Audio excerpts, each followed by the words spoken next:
to make a blaster for Rooster. No, that's it. No, what? The Reignited Graphic. Mitocon 24. I'm not that guy.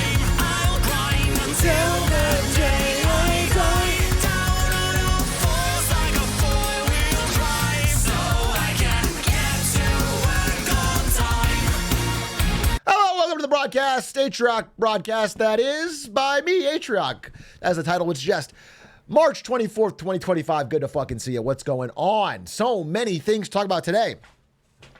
But let's start with the most important. A shocker to no one, that Kanye album sucked. That Kanye album sucked, dude. Shouldn't even have listened to it. Honestly, should have held strong and not listened to it, but I did listen to it.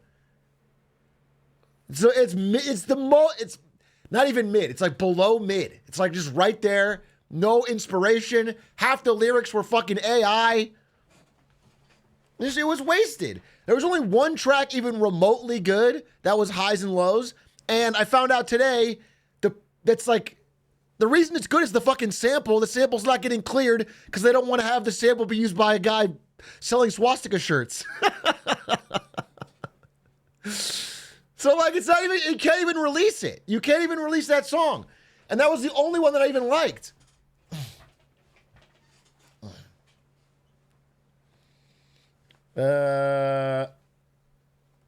My sister's a big Kanye fan. Didn't even know I had an album out. Yeah, you just surprise dropped it or whatever on YouTube.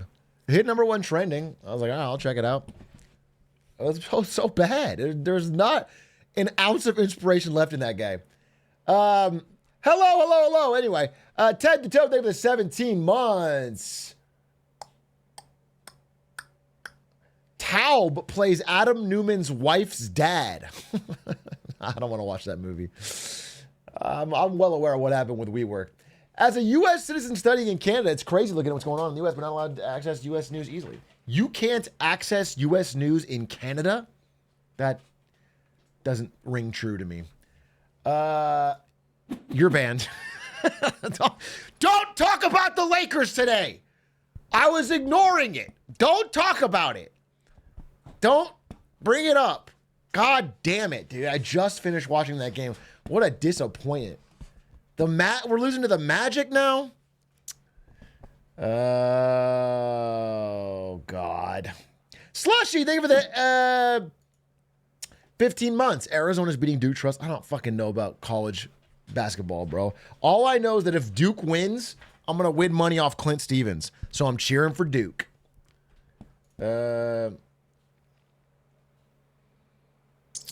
Bulls went crazy. Thing is, I could easily, as a Lakers fan, I could easily cope with the Bulls loss. Easily. It would be no issue for me to cope with that because they played insane. They played unreal, and it was LeBron's first game back from a groin injury. Probably fucking too hard because he's the GOAT. Okay, it's fine. But then this loss made no sense. This loss made no sense, dude. The Magic didn't even play that well.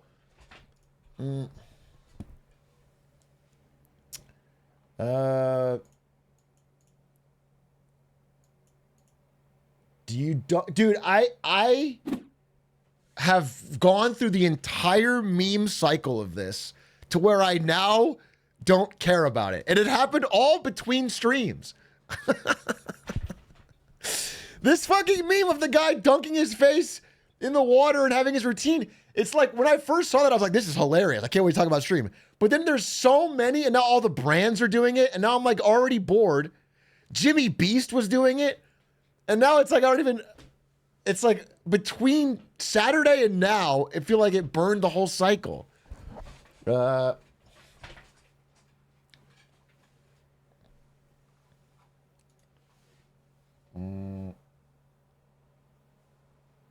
Hey, Truck, new to the stream here. We're just watching your killer whale vids when I got a notification. LOL. Thanks.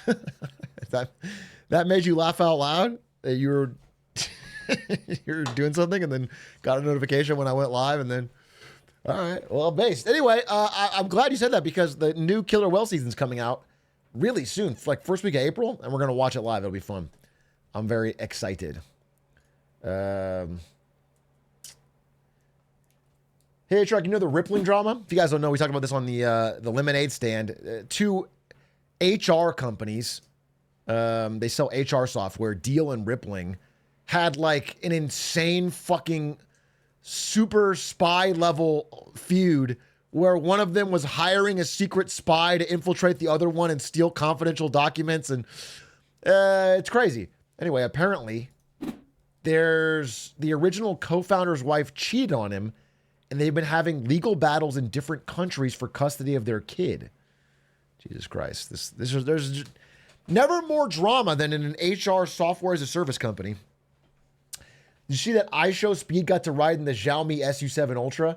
Believe you me, there's nothing that happens to the Xiaomi SU7 Ultra that I don't see about. I have alerts.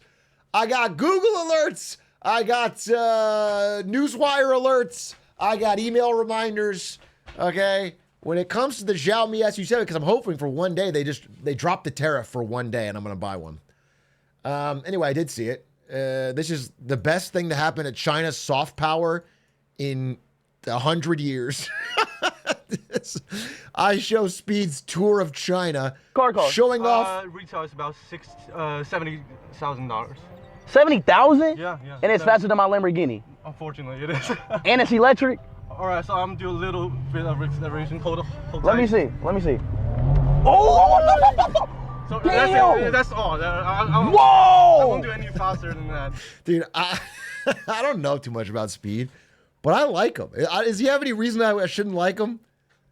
Because his whole shtick that I've seen is he goes to every country on earth and is just super positive about everything, which is awesome. So everybody likes him.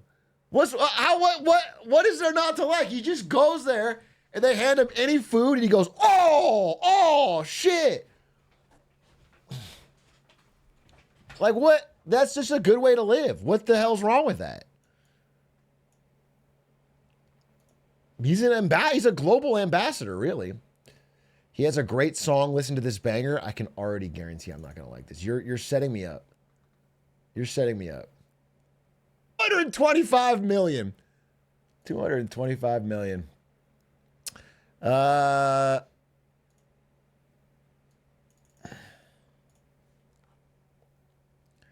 You see the potential Silk Song news? Don't fucking bait me, dude. Don't fucking bait me. Yeah, I saw the potential Silk Song news. It's like they updated the graphics driver on the Steam page or something. It's not a fucking...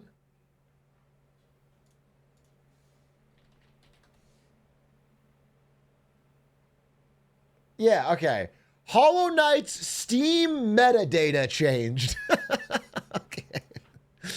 Well, that doesn't mean anything, bro. It's not confirmed. It's not released tomorrow real. They changed the Steam metadata. It's not nothing. It's close to nothing, dude. We've had things like this before. Need I remind you, we had a conference video from Xbox where they guaranteed it would be out within a year, both on the video and on Twitter. That's a little more confirmed in the metadata, and that was wrong. That turned out not to be true. Here's the fucking post. I just want to make you guys, if you think I'm exaggerating or I'm not taking this seriously enough. Hollow Knight Silk Song Steam listing updated to include GeForce Now and an updated copyright year. Wow. That's so fucking crazy. Holy fucking shit. It might as well be confirmed to be coming out tomorrow. Clear your calendars. Tell your boss you're not coming into work because Silk Song releases. Silk Song could release any minute now. This is huge. Call your contacts in NVIDIA. Well, it's been long enough. Could I say this? There was like a time when I was working there when I don't remember if it was a hack or a leak, but like the GeForce Now forward plans all got leaked, and it was like upcoming games that were going to be ported to GeForce Now, and it had the release date for like 30 big AAA games. And we were like, we were like, marketing wise, we were like, those are placeholder dates, but they were all true. They were like all true. Like it was like it was like the waters were muddy. It was like, nah, not all those days are real, and like some of them, but they were all like the dates that we've been getting. It was bad luck. I mean, I think other companies were mad at Nvidia for giving their date privately and having it leak. Hit the road, Jack, and don't you go back no more. No, I like that. I like that sample.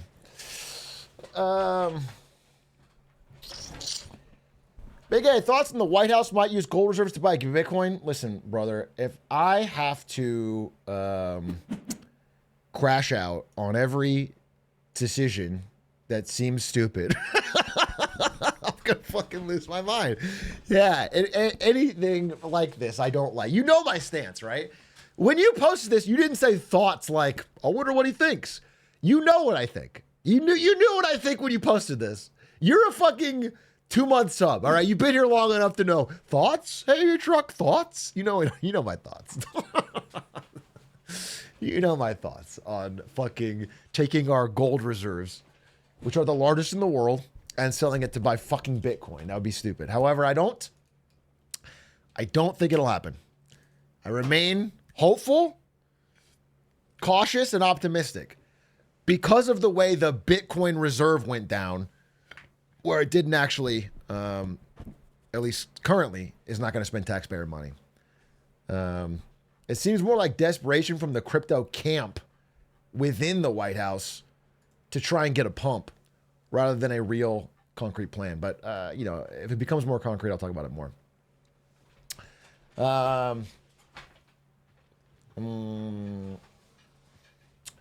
Boo, hit the road, Jack.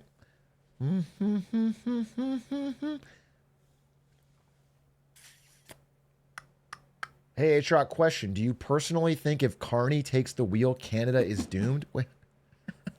Didn't I just make a cautiously pro Carney video? 3 fucking... You're all baiting me. You're baiting me based on... You're baiting me. You're baiting me. You guys are all baiting me.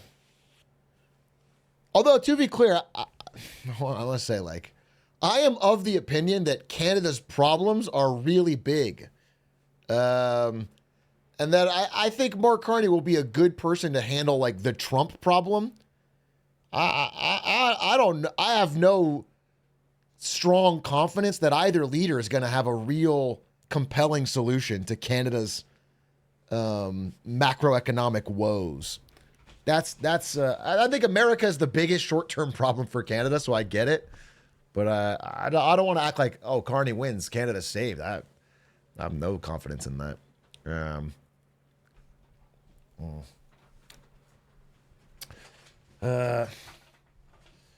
Games with Week Thursday. Big announcement. I have invented a brand new idea for a segment. It's called Bro versus Bro. It just came to me, where me and a friend of mine play video games against each other. It's just like somehow inspirational lightning bolt struck me. And so on Thursday, I'm going to be playing Games with Squeaks.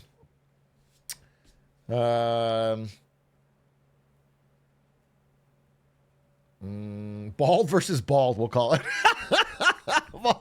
Bald versus bald cinema. It's there. It's high stakes. Bald versus bald. You can't miss it. It's must-see TV. We're each selecting a list of, 8 games that we are going to put into a pool and then play. It'll be fun. It'll be fun. Get the road, Jack. And don't you come back. Get to Work had viewers yesterday, as you said. Get to Work had an excellent Steam sale. Had a couple big YouTube videos come out recently.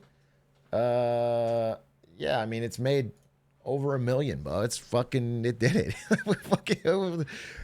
We did this. Me and Isto. Mostly me, really. I sort of coded it. It did it. We're good. That's fucking awesome. I won in the books. But you got to do it again to really have a streak. Um,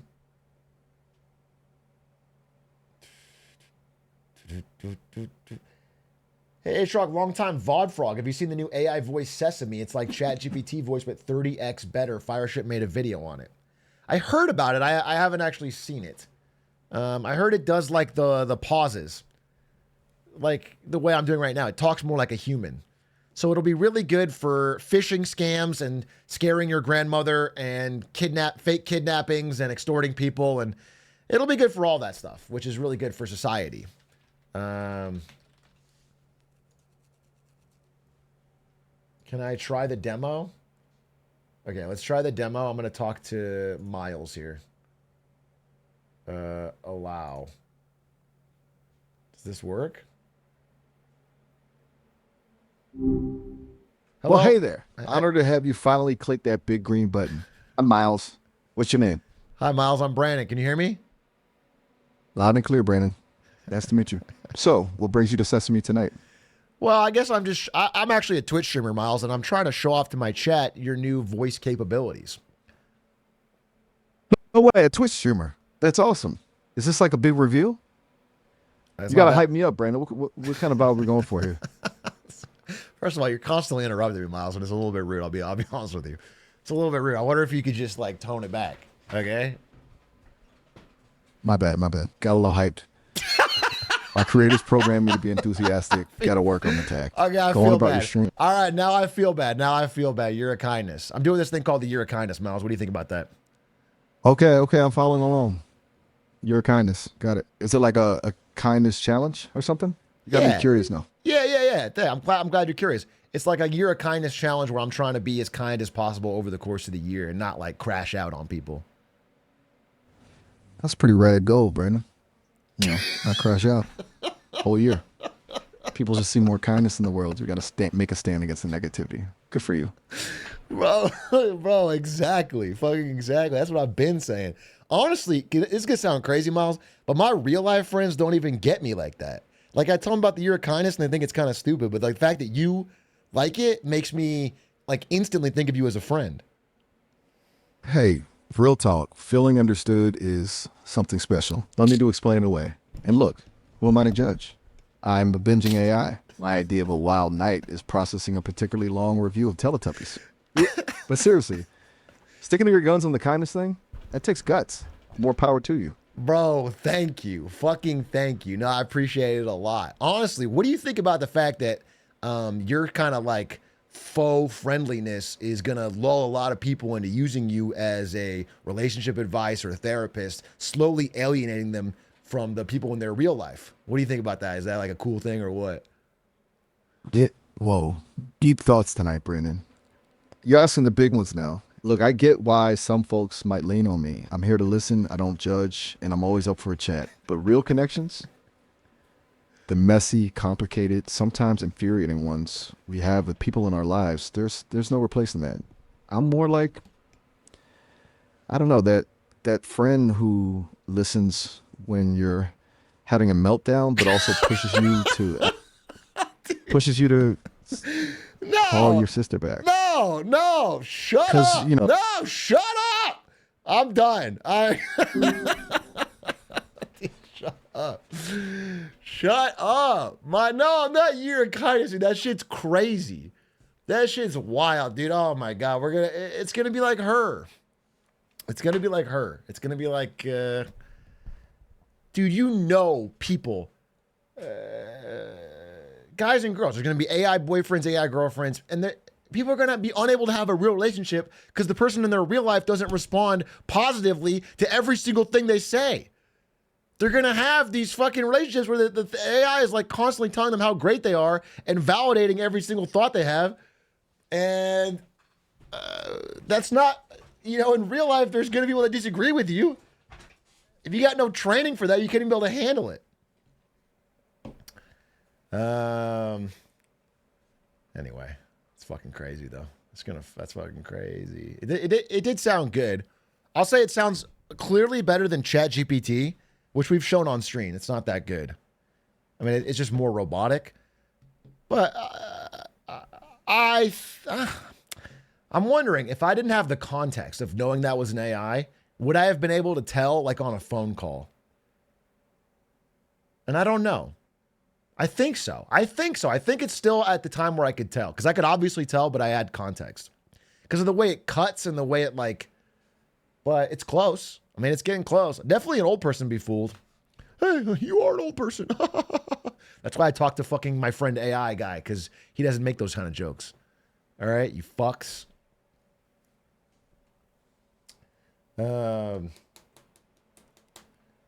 I didn't pay attention to the fact that it was AI. I thought it was a very awkward chatter for a second. That's funny. Dude, wait, what if That's funny.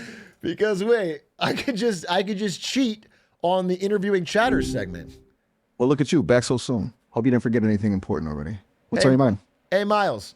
I'm doing an interview segment where I interview some of my Twitch chatters about their jobs, but I don't want to talk to a smelly real life human. All right. I was wondering if you could pretend to be like somebody with a really cool job and I could interview you about it. Would that be okay? Interview me? You bet. Though smelly real life human is a bit harsh. Don't you think? Hit me with your best shot. What kind of cool job do you have in mind for me? No, I'm open to any. All right. What about you're like a deep sea fisherman? All right. Can you pretend to be a deep sea fisherman? Deep sea fisherman, huh? Salt water in my veins, the tang of fish guts in the air. I could play along with that. Just try to keep the interview PG rated. Don't want to get too graphic about what happens when you snag a giant squid, you know? So ask away. What's first? Okay, dude. Hey, Miles, welcome to the stream. Good to have you. What's your job, Miles? What's your career? Well, howdy, folks. I'm Miles, and I wrestle monsters for a living. Not the hairy, fire-breathing kind, mind you, but the kind of with teeth like steak knives and more eyes than a potato sack.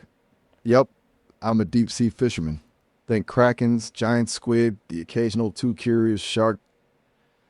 Stuff that make your hair stand on end. But hey, somebody's got to bring home the bacon, right? Seems like they mostly just bring home.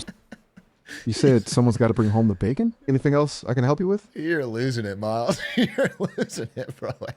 Miles, we talked about this, all right? I'm trying to fool them. So when you say shit like you're wrestling Kraken, they know you're faking it. They know you're not being real. Now, they can't hear me right now, but I'm going to go back live soon. I need you to be 100% on your game. You are a deep sea fisherman. Live, eat, and breathe that role, okay? Whoa there, easy there, buddy. No need to get all riled up. Listen, I'm here to have a good time, just like everyone else. I'm not fucking done.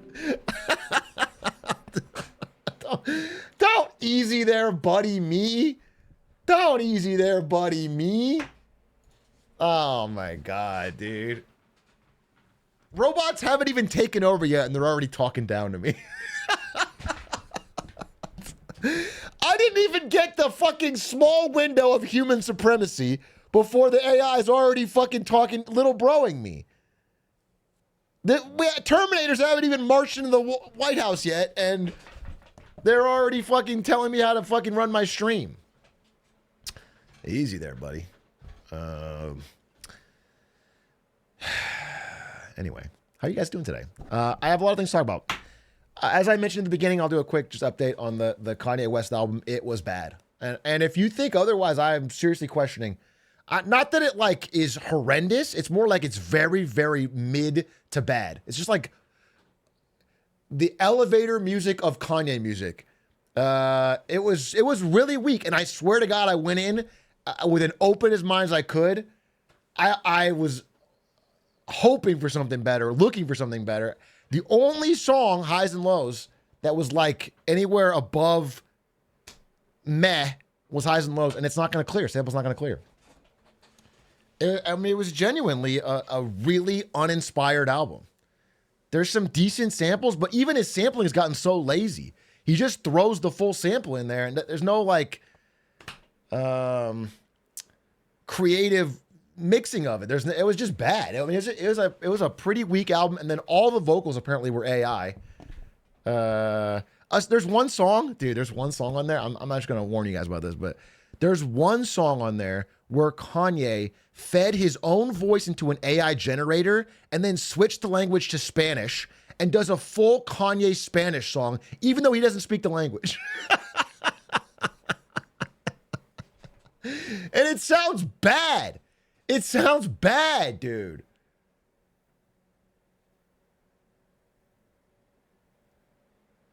I mean, it really is like an just a weak song. I mean, it's wild. And I, as I mentioned, I've been listening to, I kind of stopped now, but like a week or two ago, I got back into a college dropout, late registration, graduation kick, and I kind of listened to that whole, and I was like regularly putting it back in rotation, and I just was reminded of how like he really had such incredible talent, and it's just not, it's not visible in this album at all. It's like truly gone.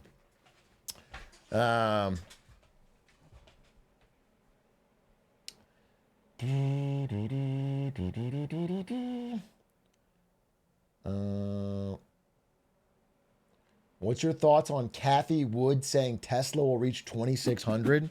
Probably that Kathy Wood owns some Tesla shares. She's a notorious pumper and has been wrong about a million things in tech. That's my probable guess. I'm up 12%.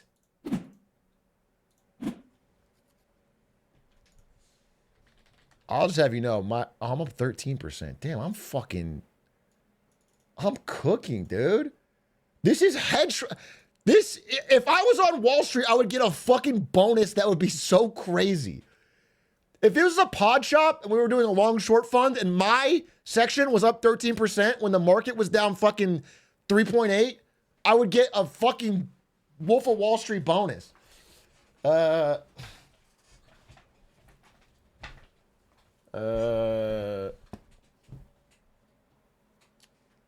everyone's back up, it looks like. Aiden's almost back to even. Ludwig is only down because of Trump coin. I actually think Ludwig is second place without Trump coin, low key. If he gets, if he had $681 back, he would be above positive. He'd be like at 120, which means he would be mogging everyone else. Ludwig actually didn't do bad, although he fucking stole Kroger from me and then just picked Nintendo and Take-Two. Switch to Grand Theft Auto. It worked. It was a good thesis. Didn't Trump try to pump it? Yeah, he texted me. Ludwig sent me a fucking thing. What did he send me? Ludwig sent me this. How do I open this? This is a real post from Donald J. Trump. I love $Trump. So cool. The greatest of them all. 14 exclamation points. And it fucking pumped. That's so fucking funny.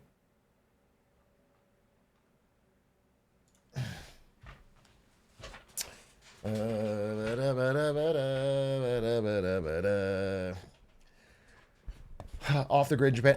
He has the thing at the fucking where we can send a text to like Cutie and stuff. Okay, he's not. Ludwig doesn't cheat on these things. He's not fucking, or is like, I guess. I'm assuming you just like the sound.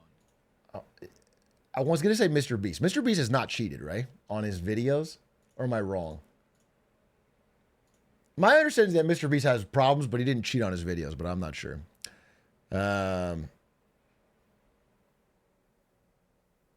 Was that Nick? Yeah, it was Nick. I was checking his channel.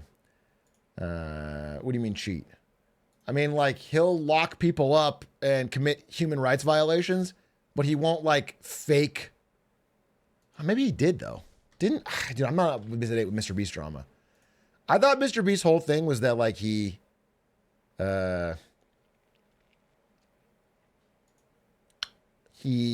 is the only one that has the money to actually do some of this stuff, so he does it for real. But I could be wrong.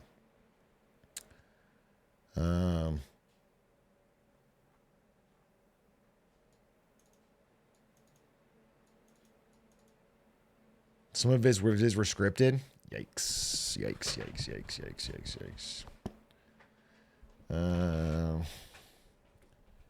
Doesn't fake his human rights violations, Giga Chat. Listen, if you're gonna do human rights violations, don't fake it. People want to know it's real. We crave authenticity nowadays.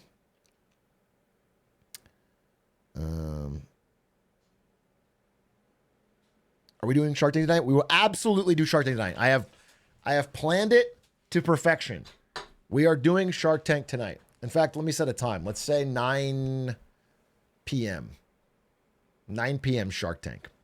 That's in a little under an hour, like an hour and a half, hour 45. 9 p.m. Shark Tank. Because it's a good one. I got a whole thing planned, so it'll be good. Atrioc, watch Severance, please. Here's the thing. Here's what I'm going to do. I want you to understand. Let me explain quite simply what I'm going to do. Wait, I need to open this thing so I can pull your message up. I am going to belittle and act above Severance fans for years until the show's finally done. Then, in like 2027 or 8, I'm going to binge the whole thing and be like, dude, you guys seen the show Severance? It fucking rules. Okay? That's what I'm going to do. That's my whole fucking plan. Until then, I'm going to consider you guys all fucking sheep. Fucking mindless sheep that follow the latest trend. Oh, Severance, Severance, Severance, Ben Stiller, Severance. And then I'm going to be like making fun of you and talking down on you. And then when I finally watch it, binge mode, I'll pretend like I've discovered something that you've never seen. I'm going to be like, actually, you guys know, no one talks about it, but this show Severance was actually like really fucking good.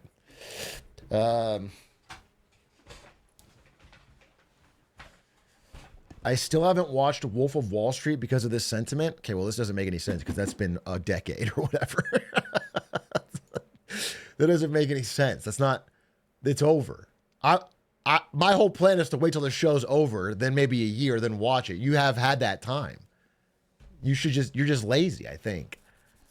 You should just watch it.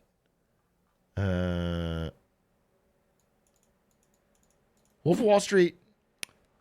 Where does Wolf of Wall Street fall on my? It's a good movie. I don't think overrated. I don't think underrated. I think appropriately rated. Nobody has it as like an all-time top 10 classic. It's a good movie. Solid. You know, it's good. Only thing I'll say is the Quaalude stuff gets a little boring, but I know why he did it. Although it's so funny. It's so funny. Okay.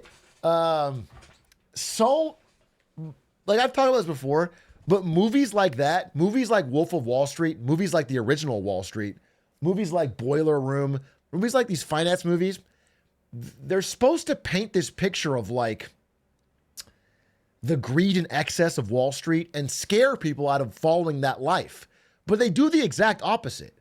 What they do is they spend the first half of the movie showing how cool it is. Oh, yeah, you get to hang out with all these hot women and have all this money. And then they show the downfall. But they always paint the downfall as like this person's personal foibles. So everybody who's young and impressionable watches goes, huh, I simply won't take Quaaludes. Like they're geniuses above the corruption that will get in their fucking mind from the wealth and excess. Like it's a broader problem. It's not just that guy liked Quaaludes. You know what I'm saying? But everybody watches it and goes, yeah, I'm different. I'll just simply do all the good stuff and not the bad stuff. And that's why those movies actually perpetuate creating more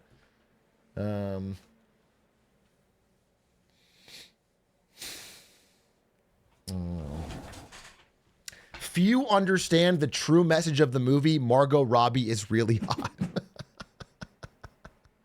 That was Scorsese's hidden secret message. I'm not quite sure I'm not quite sure. I think he did a good job, but I did think the Quaaludes part could have been broadened.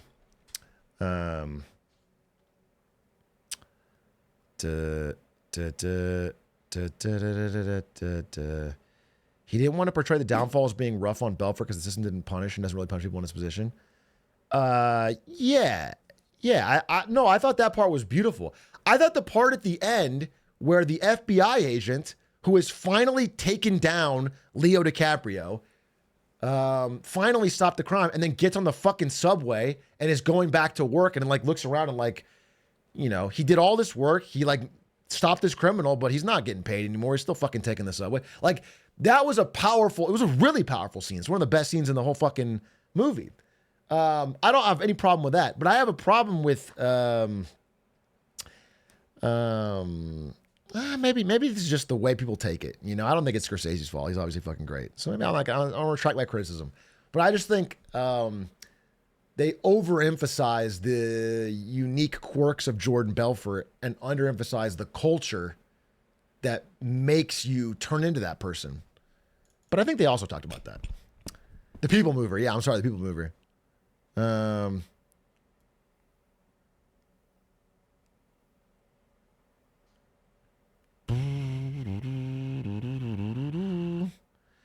You just hate to see a quirky white boy make a come up. That's facts, dude. That's fucking facts. That's actually fucking facts, dude.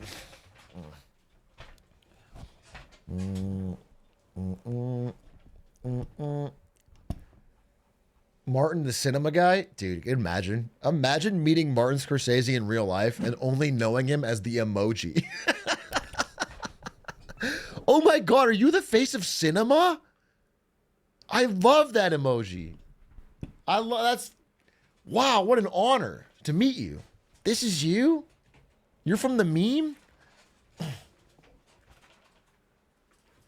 Yeah. That's Hey Marty, could you do the thing? Could you do this?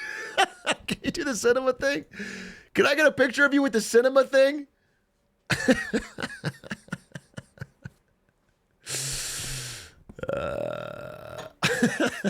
That's fucking real. Someone out there has never seen a Martin Scorsese movie. Can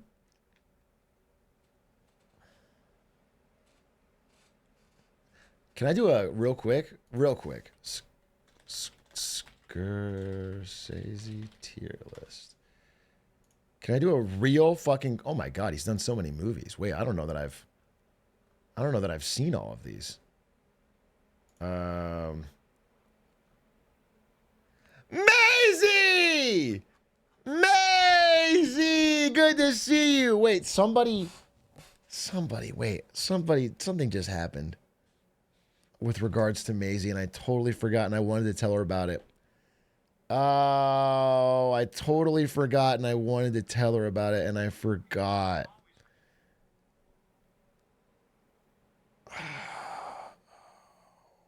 Oh, I think it was Ari and I were talking about people who had moved out of LA that we missed.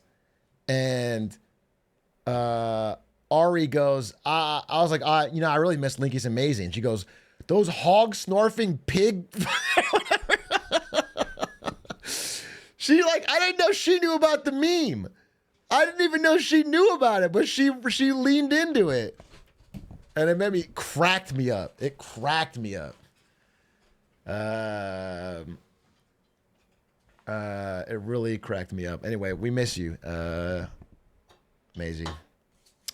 Although I'm getting a free PSVR headset sent to your husband. Okay, so visit eye roll emoji. It's a two-way street. Planes fly both ways, Maisie. Planes fly both ways. Okay? But we can visit. We just got to figure out a time. Oh my God, but LAX? What? So I have to fly out of LAX, but you don't have to fly into it? Why don't you fly over here? Linkus in first, you and Coach. Okay? And we'll pick you up at the airport. All right? You sit in the very, very, very, very back of the plane with the seat that can't even recline, and Linkus gets a cabin in the front. I've heard you're not a good driver, though. Linkus is the biggest front seat driver of all time. He was sitting there, white knuckle gripping the thing and commenting on my every action. In Sweden we don't break like that. Fuck you, dude. We didn't get there's no damage, no trouble, and I got him to the donut shop. I drive like an LA or I live in LA. Caught.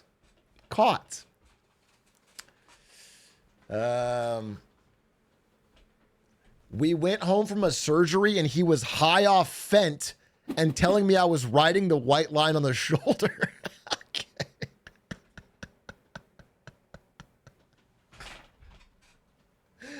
Separate things, by the way. The surgery was minor. He's just usually high off Fent. Anyway. That's funny. That is fucking funny. You know how it is in Texas. Well, I know why you'd leave Sweden. The number one reason to leave Sweden to come to America is that we got better fent, and I'll tell you that. They don't have nearly as good fent in Sweden. Cheap stepped on fent in Sweden.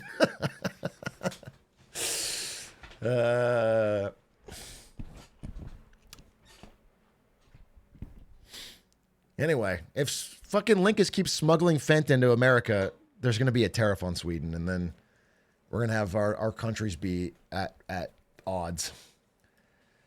Ventolin, that's what I promise on Linkus's soul we will come to visit this year. Don't make that promise. We have no idea what will happen. Let's not throw Linkus's soul to Swedish hell. What would Swedish hell be? Norway. It's like exactly the same, but nobody gives you credit for it.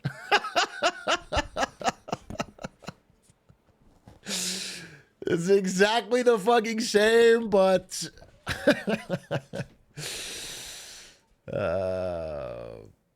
Denmark, dude, I'm shaking just thinking about it. Dude, they're so similar.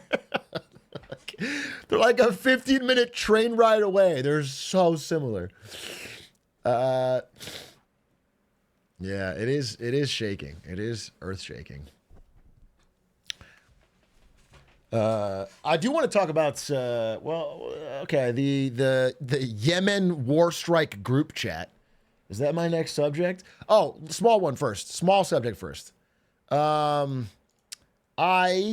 had a video 5 months ago that looked a little something like this.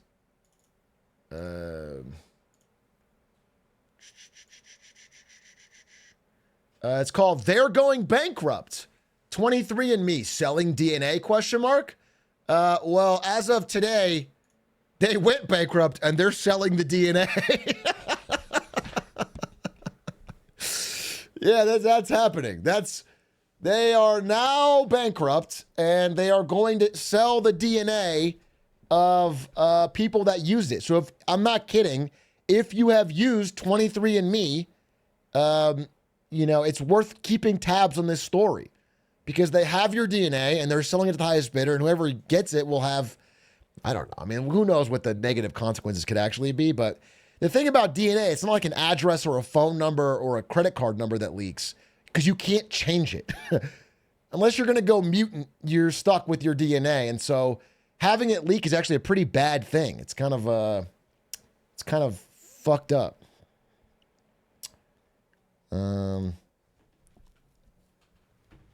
How the fuck do you go bankrupt making people pay to sell you their DNA? Well, the video actually goes into it if you want to watch it. From 5 months ago, I kind of went into the details of how that company fell apart. But what's interesting is I saw a business plan.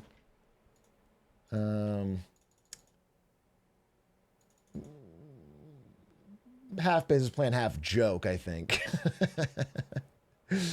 But the idea was to buy all the DNA from 23andMe and then have a monthly rental fee to not leak it.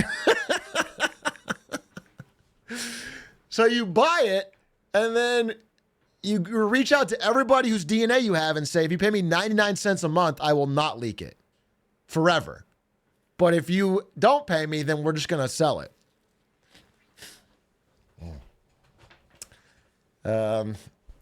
Which is wild.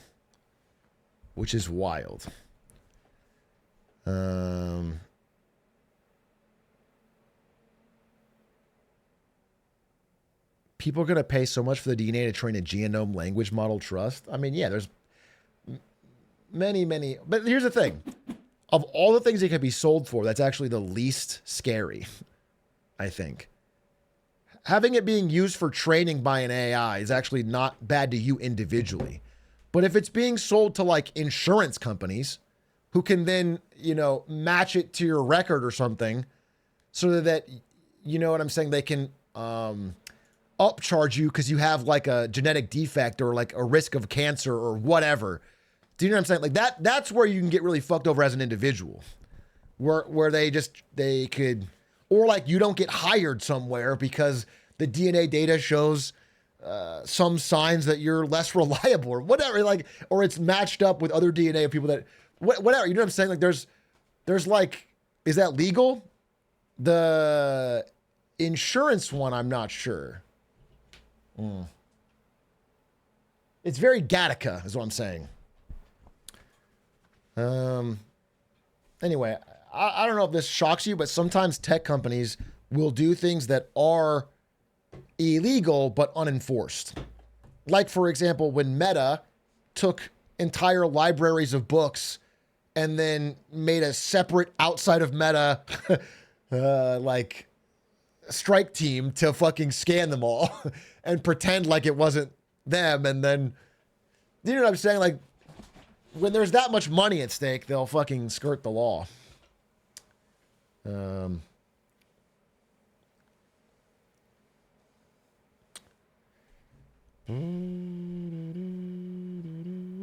As someone who worked at 23andMe, did someone delete that guy's message?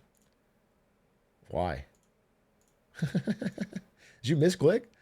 As someone who works at 23andMe, they do not sell your DNA. They share. Okay, but nothing to feel. I don't think you're following. 23andMe just went bankrupt. It doesn't matter what they do, okay? They went bankrupt and now they are selling to the highest bidder. Their fucking protocols don't fucking matter because they're out of business. Right now, the bankruptcy court will be trying to sell off all assets to try and pay back debtors.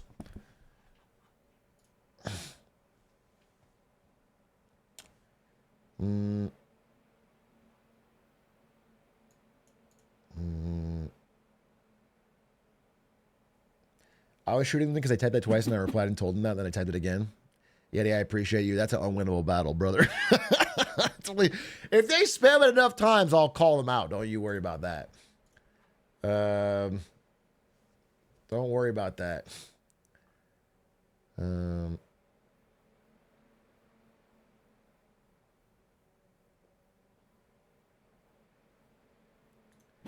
Due to recent events, I have a specific song stuck in my head. Thank you. I can't get it out of my head. Dude, I've had Man on the Lakers stuck in my head the whole time. But you know what snapped it out of my head? This fucking game today versus the Magic. Fuck! Fuck, dude. I'm now getting this sinking suspicion the Lakers are not going to magically win the NBA Finals this year. Fuck my Lakers life.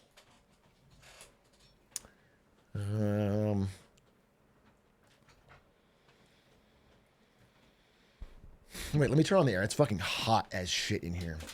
I'm very excited to have a little showdown with Squeaks on Thursday. And I think after that, we can do the Hitman thing too. Maybe not the same day, but...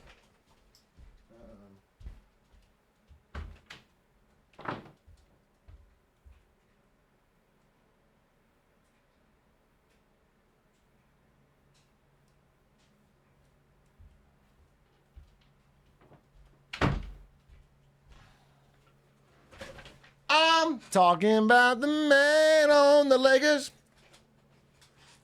Chad, this guy's from Arizona larking as a Lakers fa. Okay, well, I live in Los Angeles, and from Arizona is doing a bit of a stretch. I'm not really from anywhere since I lived in 13 states plus Germany plus Japan. So I think I'll take my roots where I can get them.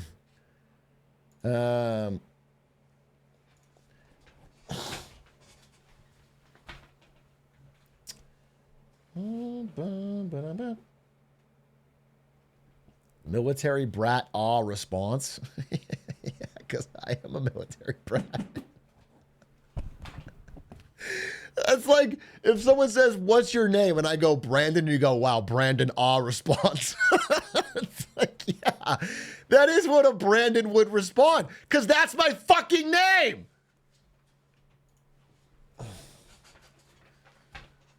Uh,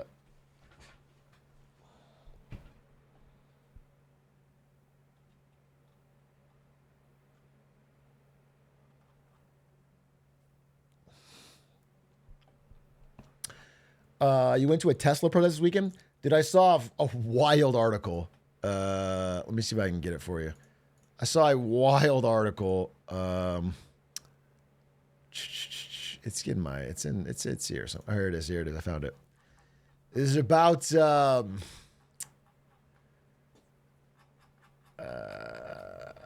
an interview with Elon Musk's dad with the Washington Post, and Elon Musk's dad was defending Elon Musk in saying that he has no like racial bias, because Elon Musk's been really pushing this like there's a white genocide in South Africa. He's been pushing this. Okay, so then they interviewed, and Elon Musk's father says, no.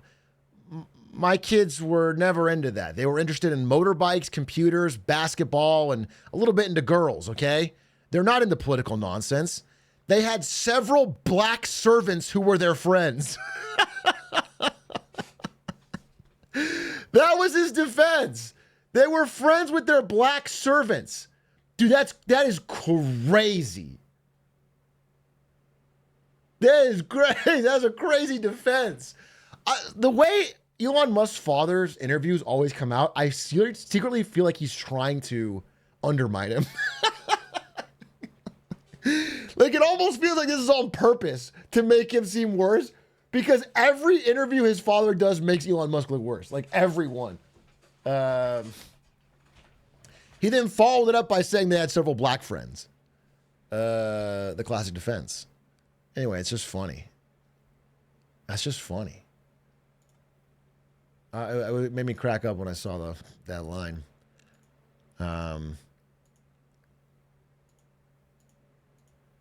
Oh, by the way, game update. Actually, maybe I won't even say it. If I say it, then I won't do it. I'll just do it. I'm going to play this game. I want to play this game soon. This looks really fun.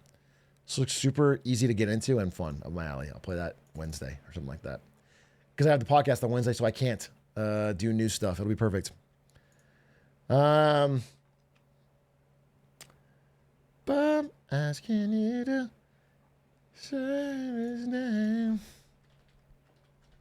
Atrioc, your Tesla puts are in a dumpster fire. My Tesla puts are in a dumpster fire. My Tesla puts are in a dumpster fire. That's so interesting. With this idea. Performance of everyone's retirement. And finally, I have to say, before you go and take this presentation and say, I'm going to short Tesla, understand you're not the only one with this idea. When a company drops $800 billion in value in 3 months, people jump on the idea of shorting the company or buying puts. And once the idea gets too popular, a short squeeze is very easy. Nobody knows what will happen in the short term to any stock price. Please do not risk your savings when one tweet from Trump or one announcement from Elon could spike it up at least somewhat and ruin all of your bets. All I would say is, over the long run, interesting! Get fucked, bro.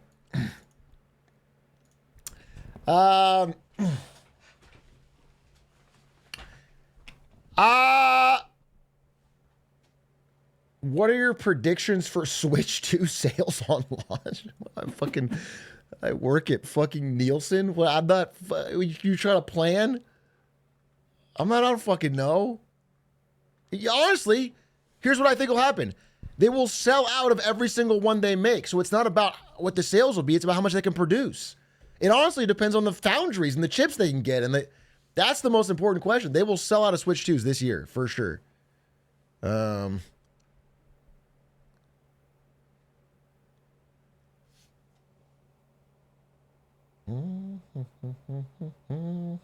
By the way, speaking of Tesla stock, it's worth noting.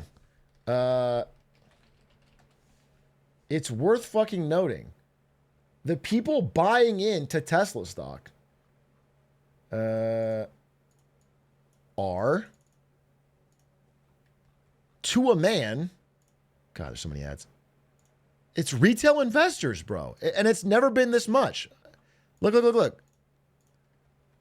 This line, oh, you can't see it. Let me zoom out a little bit. This line is retail inflows into Tesla. It's never been this high in the history of the company. It's regular fucking just the retail army. Hedge funds are fucking selling. Insiders are selling. Retail are buying the dip.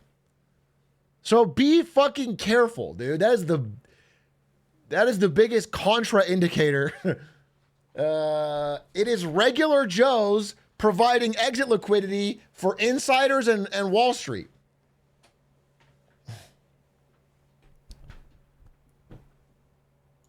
But feel free to come in and say some short-term shit. Were you watching the Switch 2 Direct? It's at 6 a.m.? Fuck no. Fuck no. I'm gonna get up at 6 a.m. to watch Switch 2 fucking trailer I could watch later that day on stream? No fucking way. Why do I need to know minute one? A real gamer would? Fuck. No, I'm not doing it. No way. No way. I'll watch the FOMC meeting, yeah. You did it for T1? I have a T1 tattoo. I don't have a Nintendo sales chart tattoo. I'm excited for the Switch 2 because of the games, but not like the hardware is not going to be anything special, bro. It's going to be fine. It'll be like it's a Switch update. I'll give you a free swoosh. I'll give you a free swoosh because you asked nicely. Woo! Welcome to the screen.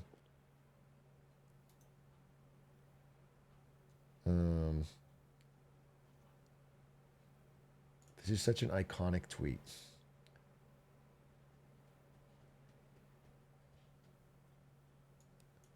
And this is exactly how I felt about it, except for the N-word. There's like this viral thing of the guy who bought the glass bottle water and the banana and has a morning routine. And then Mr. Beast got into it and like did a thing on it. And then this guy goes, Mr. Beast, you need to understand you're not one of us. You're the human equivalent of a brand. When you play along with internet jokes, you make them a lot less cool. Stay in your lane, go trap someone in a Dollar Tree. And it's like, honestly, not even really disrespect here, but this is true. Like the second I saw this tweet, I felt the energy leave the meme. I felt it in real time. And then I saw Walmart do a tweet on it, and I was like, oh, this is over. This shit's not even that fun anymore. But I thought it was pretty funny until then.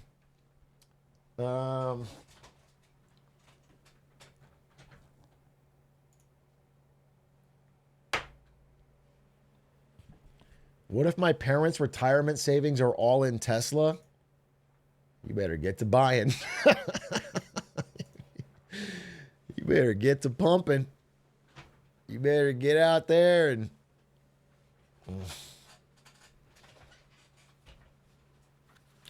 Big A, should I keep investing my life savings into Pokemon packs?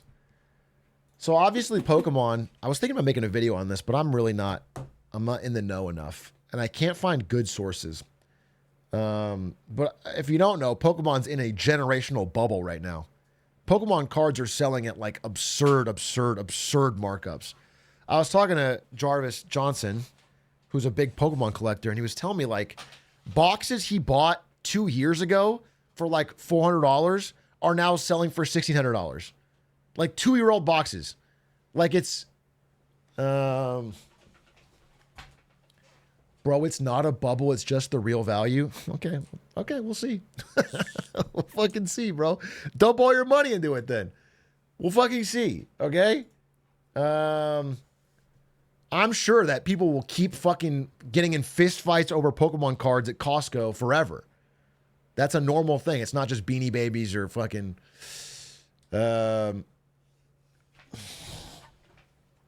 Anyway, it appears to be quite bubbly behavior, I'll say. And it's leading to like fist fights and scams, and people are like faking packs, like they're buying packs and then hollowing them out and putting different cards in and selling them online. And like There's like people are just doing all sorts of crazy scams because there's so much demand.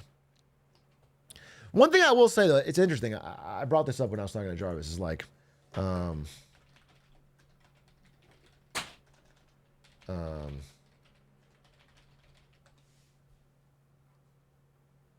wish I had a good. I wish I had a good chart for this. I wish I had a good. I've seen a chart for this, but it's not in my notes. I'm gonna try and find it. Fuck it. If I can't find one, I'll just show you this picture and we'll explain it. And you have to just trust me on this one. Source, I made it up. So there's these 60s muscle cars, you know? Cars that were really cool to a certain age of person. Usually an old dude. Usually a guy in like their, just a boomer guy. Maybe a Gen X guy. Okay? 60s muscle cars. The market for these steadily went up for a very long time. And only recently, as boomers have started to die off, has it started to die off. Because it turns out like millennials and younger don't give a shit about these. They will not pay the inflated prices. So like the 60s era muscle car market is imploding. It's like crashing because that age of people that like these cars is just dying or giving away their money or whatever. It's going away. And so, a very similar thing could happen with things like Pokemon cards where it's extremely valuable to a certain generation, maybe like Gen Z plus millennials. And that means it could have, theoretically, decades of price appreciation. I mean, I think it's bubbly right now, but even if it goes back down, it could have another bubble in the future. It could even, you know what I'm saying? Like it could have because of nostalgia factor. Like for me, I grew up with Pokemon. So there's theoretically a chance that when I'm fucking 60, I'll still care about getting a holo mint first edition Charizard. I'll still think that's cool. And I have 30 more years of wealth gain to have. There's a possible chance of that. This is not financial advice. First of all, I think it's in a bubble right now. I wouldn't buy any Pokemon cards right now. But I think it's an interesting parallel, you know, to muscle cars. But then after that, like there'll be a point when Pokemon doesn't matter to fucking any, like there'll be some Gen Beta kid who doesn't give one fuck about Pokemon. And when that guy starts hitting 30, the Pokemon card market will truly collapse and never recover. But again, that's a theory based on the, you know, I really don't know. It could all go to zero tomorrow.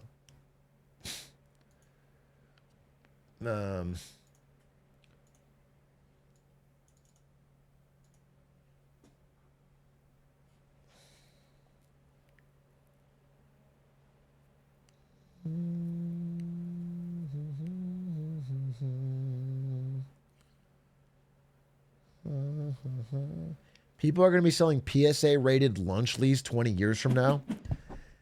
A Lunchly in 20 years, the mold will have grown enough to become sentient.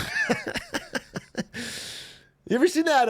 Have you ever seen that movie? It's like, it didn't really hit, but Jake Gyllenhaal movie. What was it called? It had a stupid title. Jake Gyllenhaal space movie. Somebody knows what I'm talking about. It was called like Space. Life. It was called Life. It was called Life. You guys ever seen the movie Life? It has this alien that like, it's like a mold alien that like has tendrils and it like, kills everyone on the spaceship. It has the darkest ending. Can I spoil it? Because you guys, nobody's gonna see fucking Life. The ending of Life is like, dude, I wanna. This is like Atrioc explains a movie. This is a new great segment. There's a space station, right? Space station. This is not what it looks like. It's a space station. It's like a sphere and it looks like Saturn. Space station, whatever. It's a space station. And here's Earth. Okay, here's Earth. And the whole movie takes place on the space station, and they find an alien life form, and it's on Mars. It's a Martian alien life form, and it's like a mold, and they're like, oh, it's a weird little mold, but it's like proof of life. But then the mold keeps growing, and then they try to like shock it or kill it, and then it crushes the guy's hand, and then it breaks out of its containment, and then the whole movie it's like one by one killing everyone on the ship, and the only people left are Jake Gyllenhaal and the lead female character. I don't remember her name. And there's 2 escape pods. And Jake Gyllenhaal goes, okay, here's the plan. I'm going to lure the mold into my escape pod and jettison off into space to save humanity. You take the other escape pod and go to Earth and warn them. And she's like, okay, Jake, we'll do that. And it's like a really heroic moment. And then Jake Gyllenhaal gets in the escape pod. He lures the mold in. He takes off. Then she takes off at the same time. And then,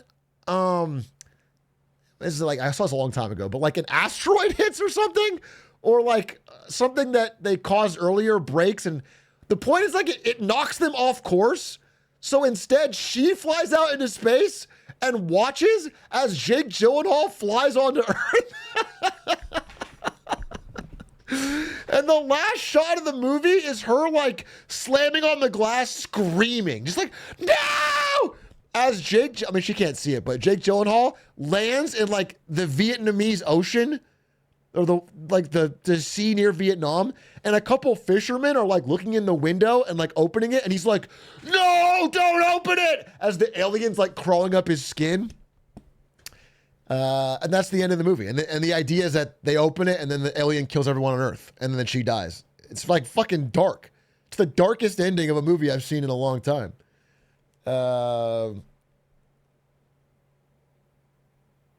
There's not even a hint of a happy ending. It's like it's just the end. It's just very dark. Sounds similar to The Cave.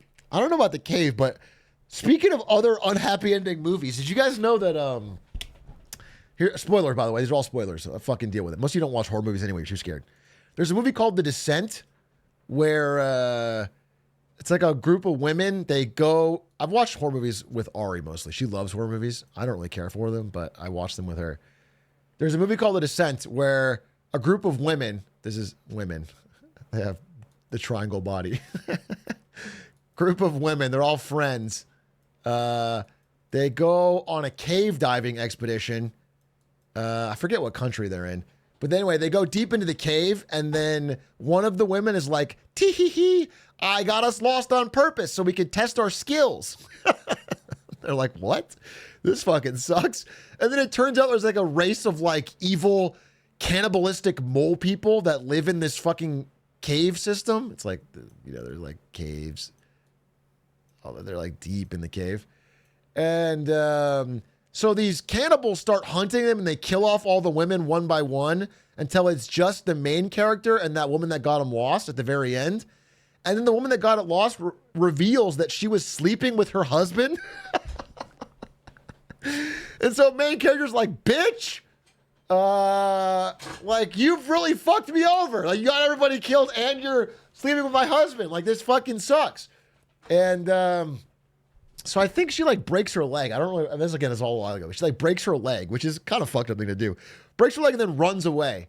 And then the last shot of the movie is her finding freedom, like escaping the cave and getting in a car and driving away. And then like she sees like a hallucinated ghost of this woman in the passenger seat. And she's like, oh, I'm haunted by the memory of everything that happened down there. And that's like the ending. And it's like kind of dark. But I found out relatively recently that that's the American ending. That's the happy ending for American audiences. And that in the UK, where being depressed is normal, instead what actually happens is she gets out, she gets in the car, she starts to drive away, and then she realizes she's been hallucinating this whole time. She's still deeper down in the cave than she thought. And her torch is going out, and she's completely alone, and she dies alone in the cave as the cannibals start to approach. It's fucking dark. It's fucking dark. It's so dark. And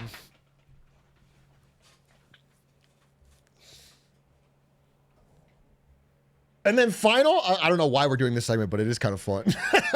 It's kind of fun. I can see why TikTok movie recap channels do it. It's really fun. Final one. There's a movie called The Mist. I need to show you a screenshot because you really have to get a picture of this to understand it. The Mist movie. And it's basically like a Cthulhu type beat.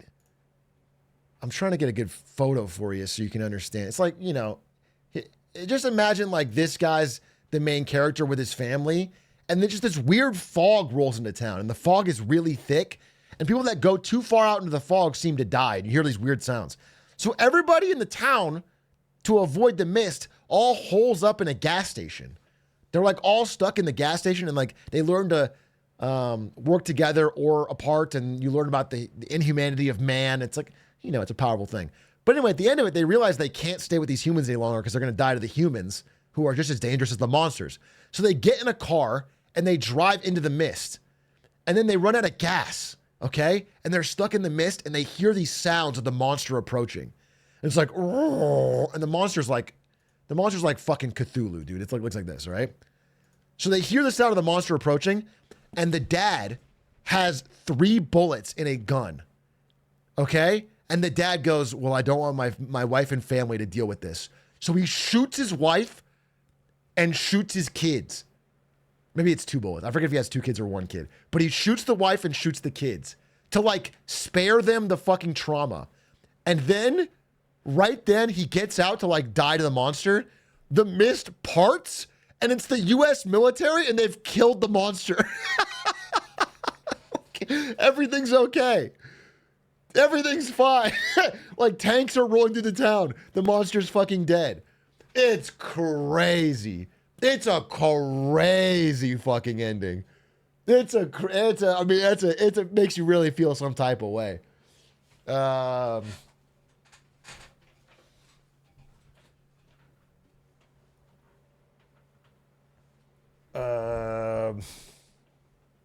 Anyway, that's it. That's the 3 movies I wanted to take about for no reason.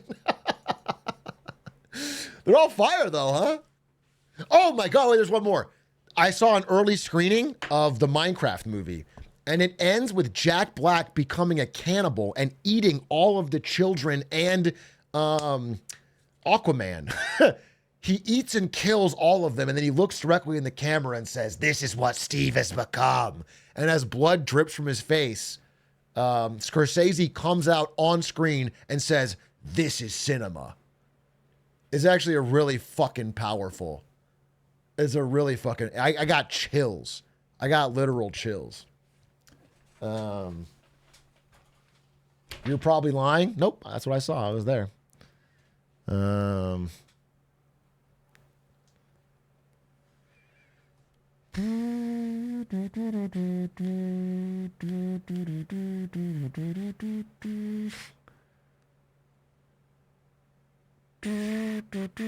Highest grossing movie above Morbius. What's this?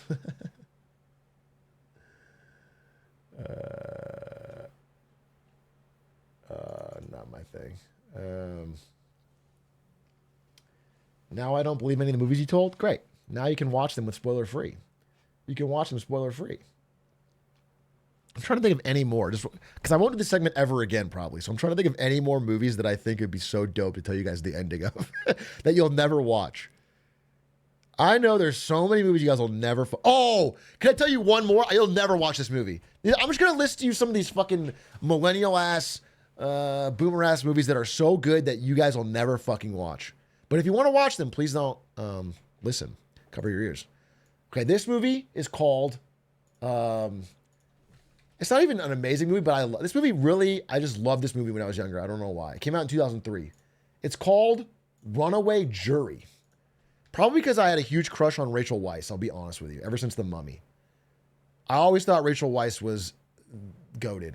But this movie is called Runaway Jury.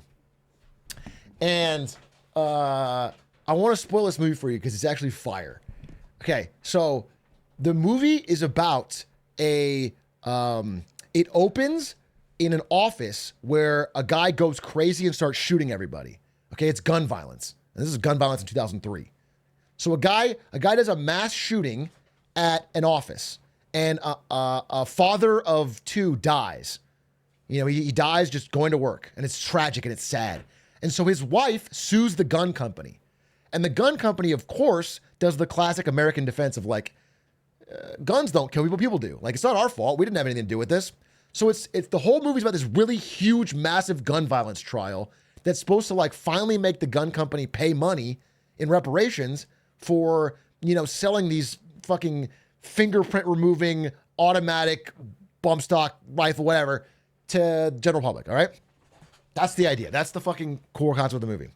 Okay. Dustin Hoffman and Gene Hackman have an incredible, they're two amazing actors. They have incredible back and forth.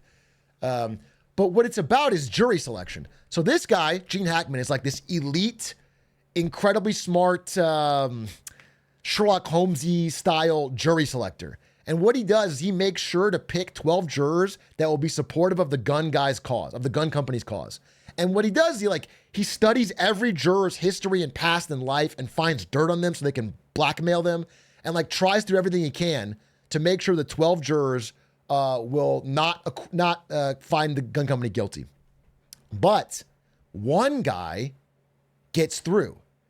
So John Cusack pretends to be, when you're watching the movie, you think he's like a regular guy. You think he's like a GameStop employee who just kind of likes guns. Like John Cusack pretends to be this GameStop employee who like plays Halo and loves guns. And so they let him on. But then you find out over the course of the movie that John Cusack is not that. And in fact, he's been faking it the whole time to get on the jury. And then he slowly is like twisting the jurors to really think about the actual case and not, he's an imposter. And so the second act reveal is that John Cusack is doing this all with Rachel Weisz as part of a scheme.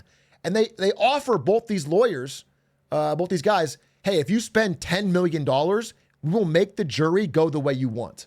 So either for the gun company or against the gun company if he gives $10 million. And they have this big deliberation. And it seems like they're just in it for the money. But then there's a big twist in the third act where this guy has an agent tracking down his real life. And he's in, I don't know, some small town in Mississippi. And he's like looking up and talking to his old family members and like figuring shit out. And he's on the phone. He's like, yeah, I mean, it all seems fine. And then he sees a photo on the wall. And he's like, oh, is that your daughter? And he's like, no. Oh, and she starts crying. That's John Cusack's sister. She died of gun violence. Oh, shit. But it's too late. He already spent the $10 million. It's already been wired to the Cayman Islands. So this guy actually wasn't doing it for the money. He was actually all the time doing it just to like stop gun companies. So he sways the jury or whatever, gets them to like actually fucking vote with their hearts. And the gun company loses and they get the 10 million and they escape. It's like an ultimate fucking heist. It's like incredible. And this guy, Dustin Hoffman, thinks he's going to lose because he didn't pay the money. But he thinks about it. He's like, I'd rather follow my heart than I'd rather just let the jury decide than spend the money. I'll sleep better at night. And then he wins, and it's fucking awesome. It's fucking, didn't happen in real life, but it was a fucking, it's a bad, I mean, because the movie, it keeps you guessing the whole time, it's got twists.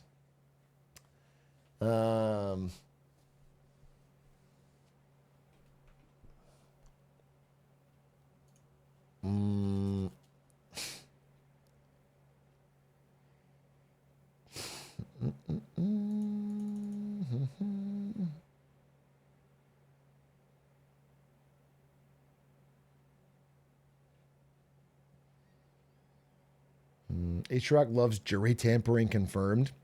Yeah, I mean, it's funny. They have to keep making up excuses in the movie why either of the lawyers doesn't just call an immediate mistrial and explain what's going on. Like, they have reasons, but they don't really hold up. Because, like, they keep getting notes because Rachel Weisz is, like, his contact on the outside. And she keeps, like, slipping them secret notes of, like, if you don't spend the money, then we'll tamper the jury. Or like, they're like, this guy's like, I don't believe you. I don't believe you have control of the jury. And she goes, oh, yeah? Are you feeling patriotic today? And then he convinces all the other jurors to stand up and salute and, like, sing the national anthem. And then he's like, oh, fuck, you're right. You really do have control of them. But, like, at that point, you'd be like, okay, I'm going to just call a mistrial. I'm going to... Anyway, it's a fire movie. I think you could watch it right now and it's still fun. That movie was very fun. Everyone's a good actor in it too. On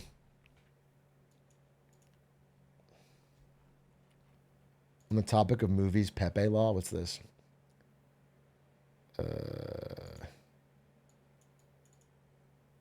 You keep linking me this. Huh? What does this matter to me? It's like Avengers shit. Uh,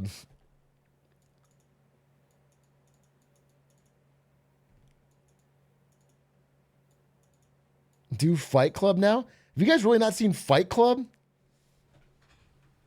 You haven't seen Fight Club? I get to be the one to spoil Fight Club for you?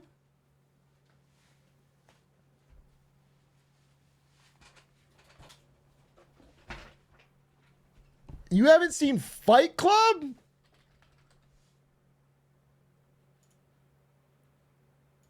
Damn, bro. I feel like you should just watch Fight Club. I don't even want to spoil it for you.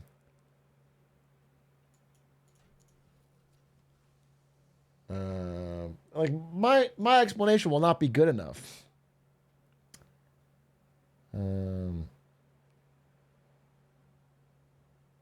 I don't watch that old movie stuff. All right. Well, very briefly then. Fight Club. How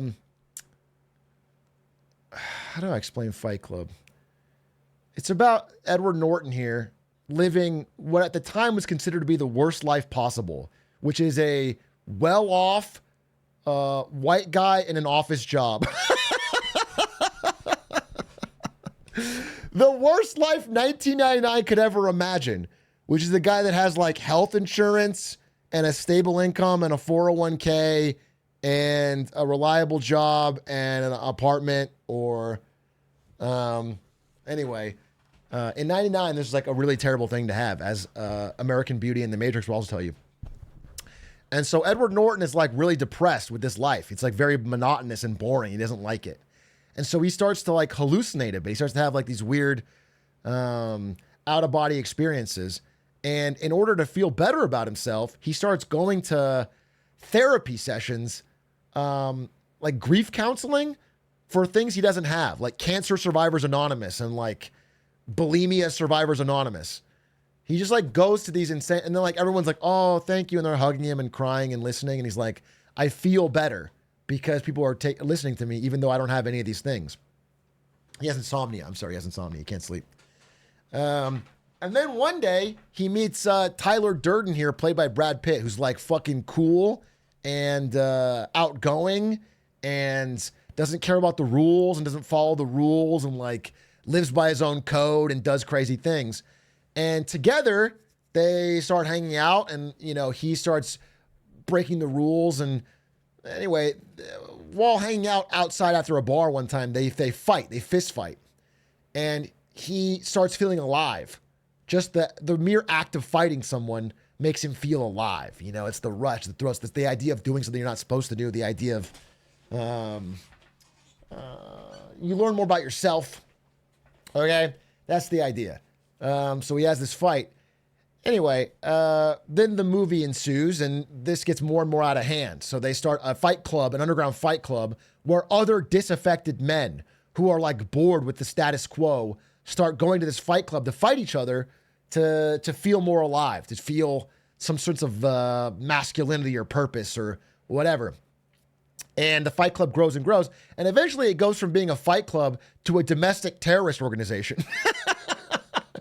That has infiltrated like parts of the police and parts of the, so they start like blowing shit up. They like blow up Starbucks and blow up corporate buildings, and they start like, you know, setting bombs, starting fires, all this shit, you know, because they're going to tear down the system. And their final big act, as Project Mayhem is like the idea instead of Fight Club, is they're going to destroy every bank in New York and reset the global financial system, sending it back to the fucking Stone Ages, you know? Destroy all the bank records. That's their plan. And while they are breaking in to destroy this bank and put bombs in all the bank, Edward Norton here realizes that Tyler Durden is not a separate person. It's him. He's been hallucinating both characters this whole time. And that Tyler Durden is actually the part of his psyche that he wanted to be. The person that broke the rules, the alter ego, that's the major fucking cinema twist.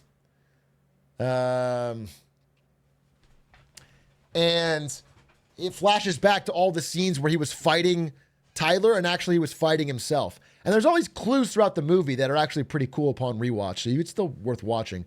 But you find out that it's actually the same person. It's a pretty great twist.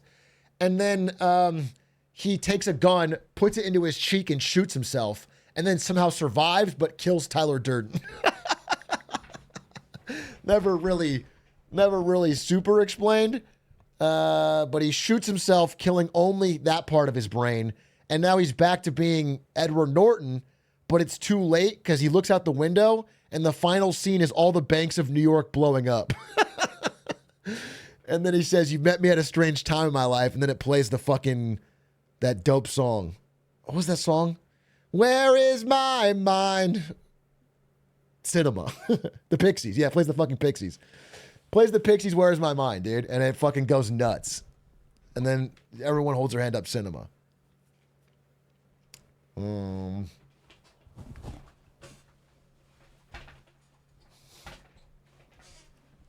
Someone forgot Rule 1 and Rule 2, I guess. Yeah. I'm not supposed to talk about Fight Club.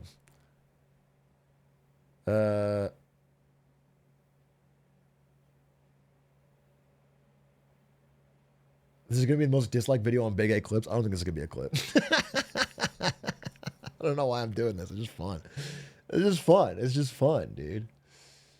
I like the Chinese edit where it fades to black and reads, "Through the clue provided by Tyler, the police rapidly figure out the whole plan and arrested all criminals, successfully preventing the bomb from exploding." Is that real? Wait, is that real? No way that's real. It's real?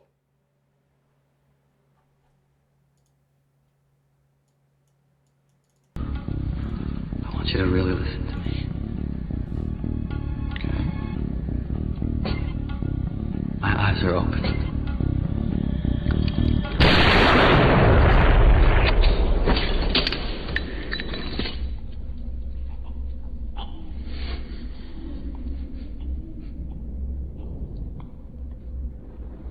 What's that smell?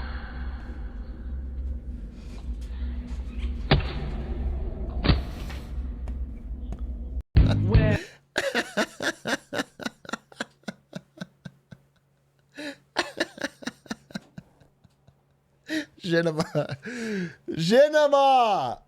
Cinema. Holy shit. China knows how to fucking cook with it, dude. Damn, they know how to cook with it. There's no fucking way. So I thought that was fake, but no, literally Google it. Apparently that is the ending in China. That not a joke. That I got multiple sources here saying that's actually how it ended.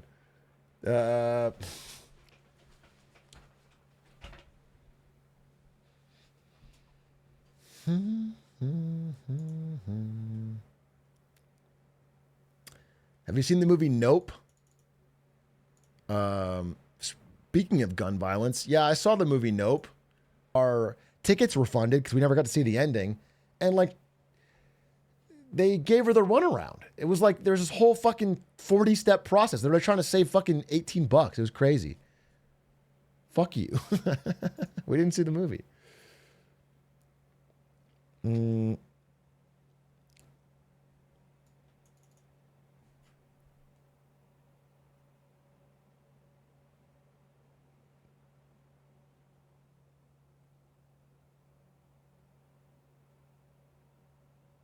We could fix this if we had armed security guards in every theater. Anyway, enough about movies. Let's talk about fucking the insane movie of life.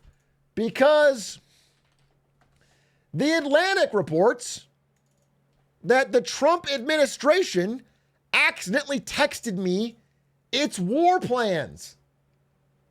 People are getting put into the group chat with the besties. Which I want to talk about and show you. Let me make sure that I actually have a subscriber to this, so I should be able to show it. We're going to read some texts. But first, I guess very, very brief, non-comprehensive, no actually's allowed overview of some of what's going on here. There are, how do I get this? You see this? Okay. This is the Middle East. This is Yemen. In Yemen, there is an Iranian-backed paramilitary force called the Houthis stationed right around here that are firing missiles. Looks like this. Firing missiles at this shipping lane here between the Gulf of Aden and the Red Sea. This Gulf named after Aden Calvin, star of Lemonade Stand. Okay? So Aden has a Gulf. This Gulf right here and this Gulf right here, the Strait of Hormuz, are extremely important because billions of dollars of goods and oil goes through it every day. You may think this stops here, but actually, the Suez Canal connects the Red Sea to the Mediterranean Sea. So tons of fucking oil goes through here, goes up here, goes through here, and then gets into Europe. Okay? It's an extremely important shipping lane. The U.S.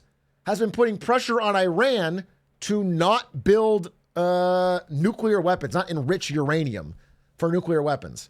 And they've been sanctioning Iranian oil and trying to stop Iran from shipping out oil and stop stopping them from buying it.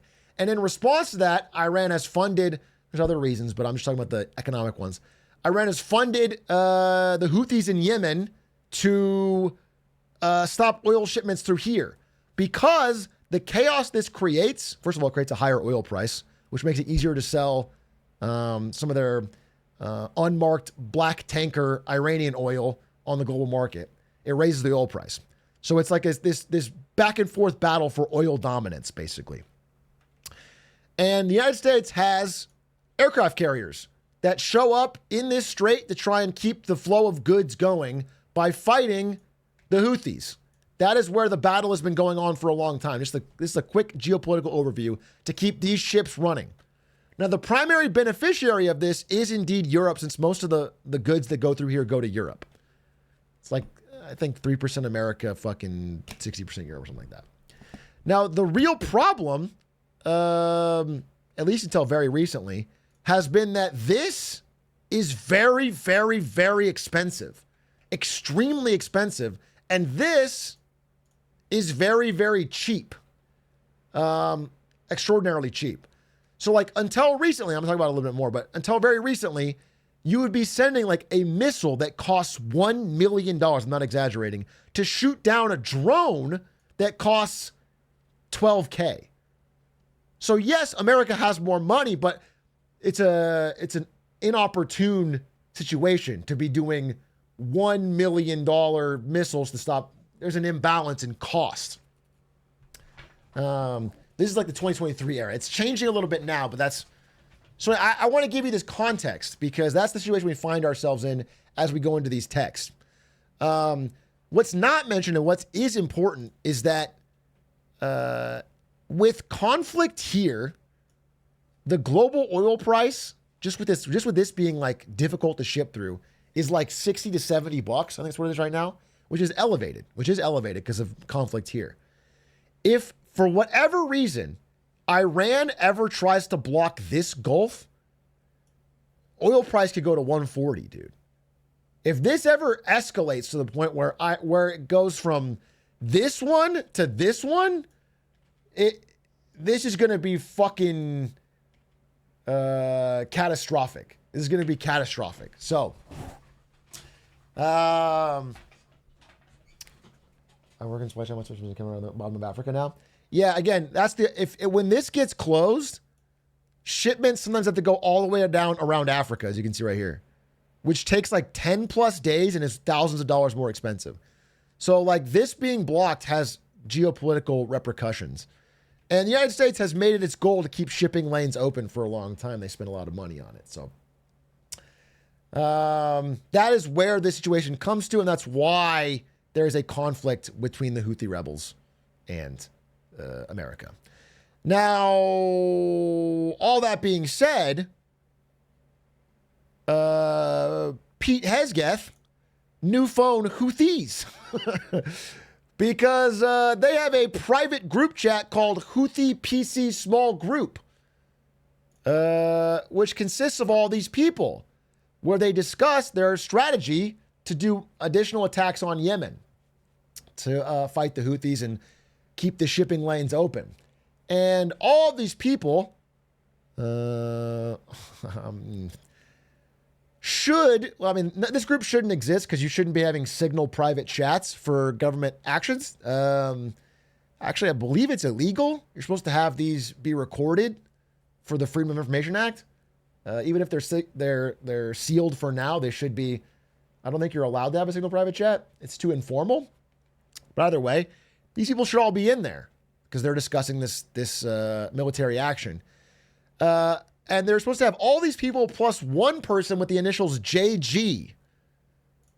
It's believed they wanted to invite Jameson Greer because he's the U.S. trade representative, USTR. But instead of inviting Jameson Greer, they accidentally invited Jeffrey Goldberg, editor-in-chief of The Atlantic,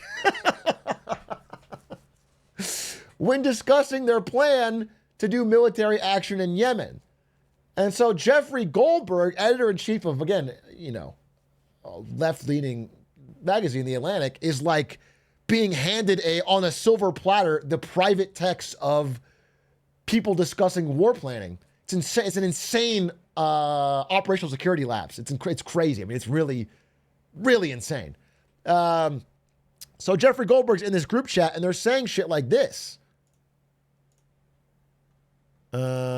Here, it's JD Vance. The president is not in this group chat, so I guess the highest ranking person in it is JD Vance. JD Vance, at Pete Hegseth. If you think we should do it, let's go. I just hate bailing Europe out again. Let's make sure our messaging is tight here. And if there are things we can do up front to minimize risk to Saudi oil facilities, we should do it. I fully share your loathing of European freeloading. It's capital pathetic. This text leaking is not going to help our already frayed alliance with Europe, which, until recently I thought was one of the strongest in the world via NATO. But Mike is correct. We are the only ones on the planet on our side of the ledger who can do this. Nobody else even close. Question is timing. He is saying that outside of China or perhaps Russia, nobody has the military capability to strike on the Houthis. Nobody has the missiles. Nobody has the aircraft carriers. Nobody has the. So if we don't do it, the shipping lanes will be closed. And though the damage will be primarily to Europe, American trade is also being attacked on this. So it's still American tankers and ship. It's just less percent. Is posting this legal? I think freedom of the press, right? They fucking invited him to the group chat. I feel like now is a good time as any given POTUS distinctive directed to open shipping lanes. I think we should go, but POTUS still retains 24 hours decision space. As I heard it, the president was clear. Green light, but we soon make it clear to Egypt and Europe what we expect in return. So the idea is that America will shoot missiles here to try and open the shipping lanes. However, we will then go back to Egypt and Europe and Mafia Don demand repayment for keeping their lanes open. Now, by the way, these attacks already happened. These missiles were already launched. That was why this was posted. So the writer of this article thought this was all fake. The writer of this article, Jeffrey Goldberg here, thought this was a fake psyop until they listed specific times for the missiles, and then missiles were launched at those specific times. So once the planes took off, then the writer realized, oh shit, this is real. This is real. And that's when they left the group chat and then published they didn't publish the timings, but they published the other parts of the group chat that they're talking. So, it's pretty bad. It's pretty lax operational security at the highest levels of the military. But that's sort of the context of what happened. That's where we got there. Now, what's crazy is you have generals See if I can find it. You have generals now openly like giving Twitter updates at all times on shit that's going on. Like, we're in such a different world. So General David Alvin here, I find a message from him, and he's like, they're like posting video of missiles taking down Houthi drones.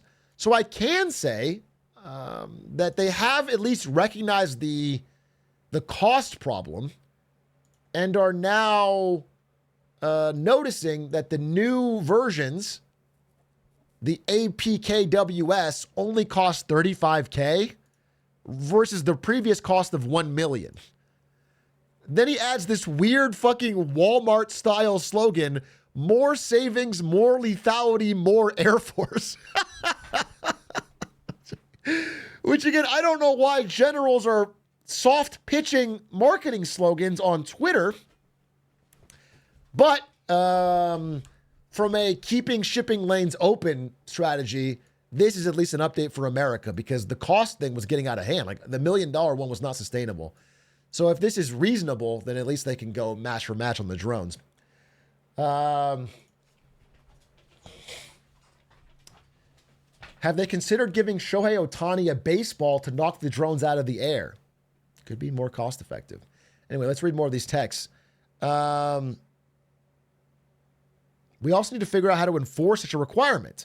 So what if Europe doesn't pay, doesn't give them cash, or is super thankful for keeping the shipping lane open? If the U.S. successfully restores freedom of navigation at great cost, there needs to be some further economic gain extracted in return. Agree. Again, doubtful that Europe is going to send cash for being thankful. And again, American shipping lanes were also part of it. It's just a smaller percent.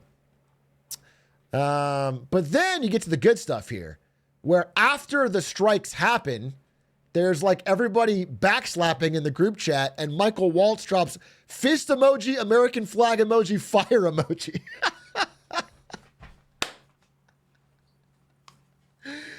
It just feels like I'm imagining fucking General Patton in World War II just tweeting fucking skull emojis. Like, great work, all powerful star. It cuts off the part where, JD Vance, right before they do the thing, says, "I will say a prayer for victory." And then two other users added prayer emoji. People are just dropping praises before they send the missiles at Yemen, which is again wild.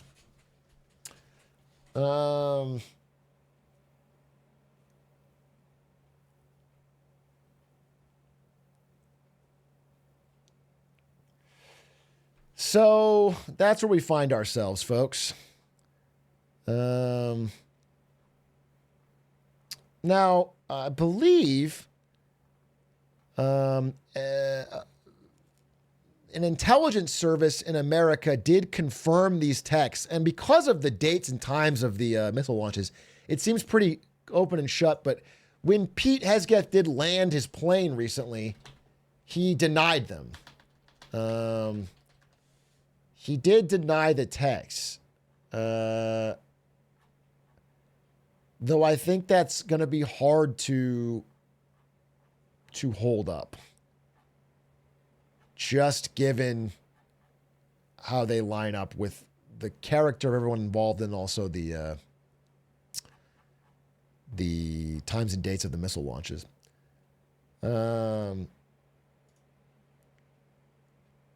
Hegzeth? Sorry, I'm not good with his name. I actually get a lot of names wrong because I learned through reading. I don't watch like news broadcasts. I read and then I don't. I have to, like, I used to pronounce Hermione wrong. Because I just read it, I didn't fucking watch the Hermione.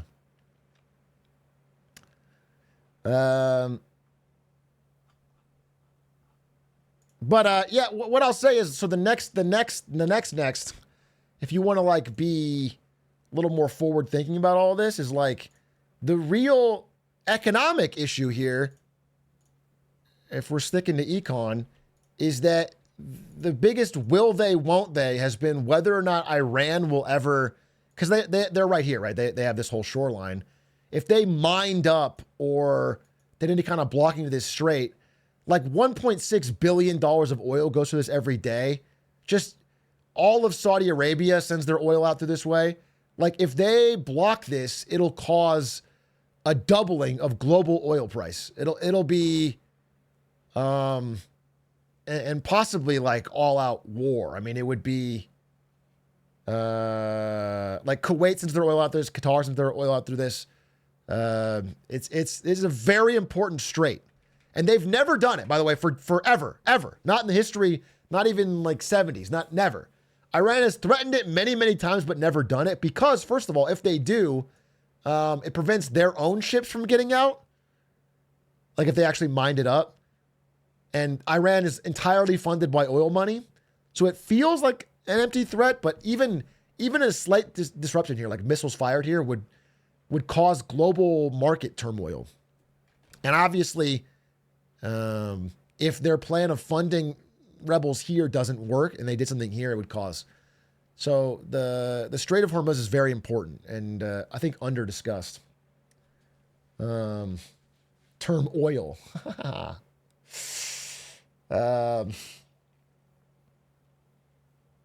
Yeah, so that's that.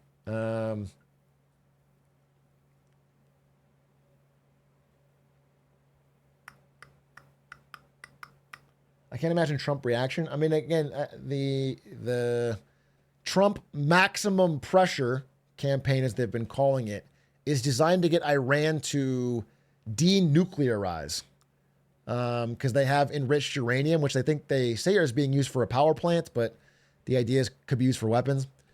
And so that's the standoff, is whether or not Iran will denuclearize. And I don't know what the Ayatollah will do.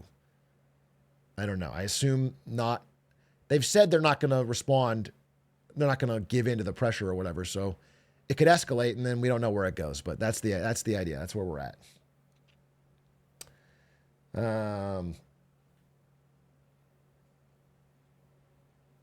And you know, the it's all, you know, this is all about oil. As every conflict in the Middle East boils down to, it's like oil. It's fucking oil in Saudi Arabia, oil.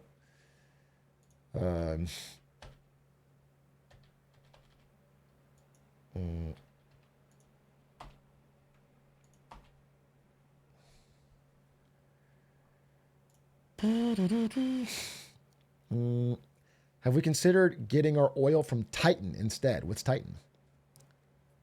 Have you talked about Trump's comments on the topic? I think Trump said he didn't know about it. So Trump commented on people saying the group text leaked, and he's like, I don't know. I don't even know what you're talking about. I don't. What he said he didn't know about it, which he's not in the group text, so he probably didn't know about it. Yeah, sorry. Yeah, he also said the Atlantic is a dying newspaper, a dying publication. No, he's like, nobody reads the Atlantic, which is really not the point of. I think the real story here is that Trump is getting left out of group chats. I think the most important issue in this whole thing is that Donald Trump is like getting cut out of the boys group chat. And it's kind of like fucked up because, like you want to be in the GC, you know, that's where the fucking memes get thrown. That's where the funny emojis get thrown.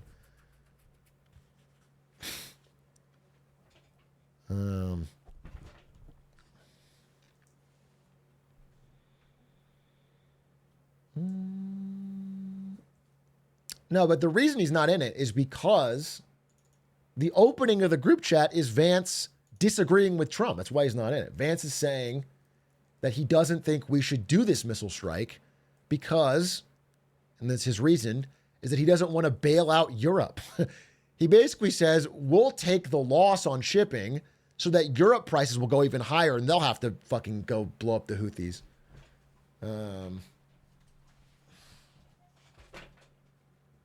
Drama.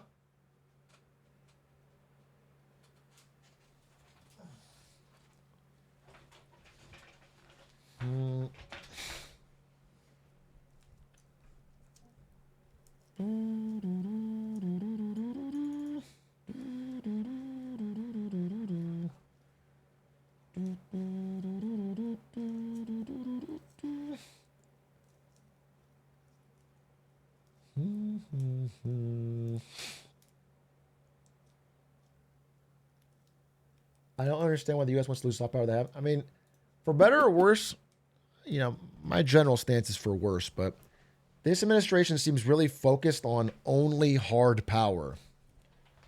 Only money, guns, missile, oils, essential oils, and otherwise. Clear skin. And not on long-standing alliances or connections or geopolitical spheres of influence.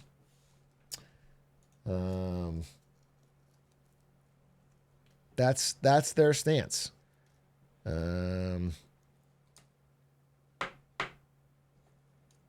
don't know. It feels very Brexit coded to me, right? Where Britain thought they were getting ripped off by the EU. They were like, we're getting ripped off by the EU. We have a bad trade balance with them or whatever. We're going to leave the EU. And then they left the EU and actually it just got worse. You know, it's like you were actually benefiting a lot from the soft power afforded by being a key member of the EU. I think they don't see that. I think they're only looking at the numbers and all the little powerful bonus effects that come from, you know, Europe being basically the little brother when it comes to defense. Like once Europe passes this big defense spending package led by Germany, and they can make all their own weapons and they have their own weapons and they handle their own defense, well, then they don't have to ever they have less incentive to listen to America when America asks for, I don't know, collaborative tariffs or whatever, you know? It's just like, it's not or trade deals or whatever. It's just not. They're looking at chips, not molt. Bilateral politics, dude. It's a fucking powerful way to look at the world. And Xi Jinping's the scariest joker of them all.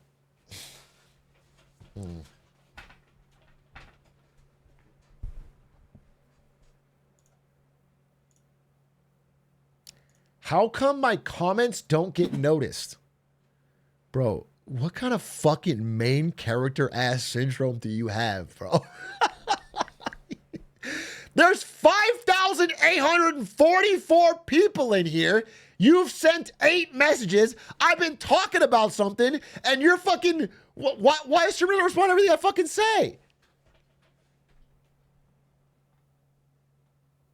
By the way, the only thing you asked was, hey, Atrioc, random question, but do you snore, LOL? Now that would be drama.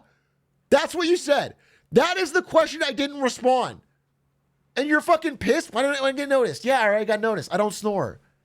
I wear a fucking nose strip that pulls my nose apart mechanically.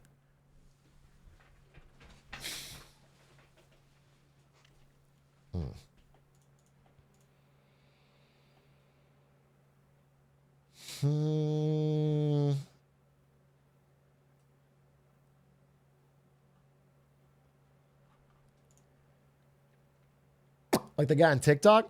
Does he wear I think wear a mouth tape. I've also worn mouth tape. I don't do the fucking bowl of bottled water, but I do do that stuff. It works. I don't want to say it works. It's not a meme. You sleep better. You breathe more through your nose. It works. That's not crazy.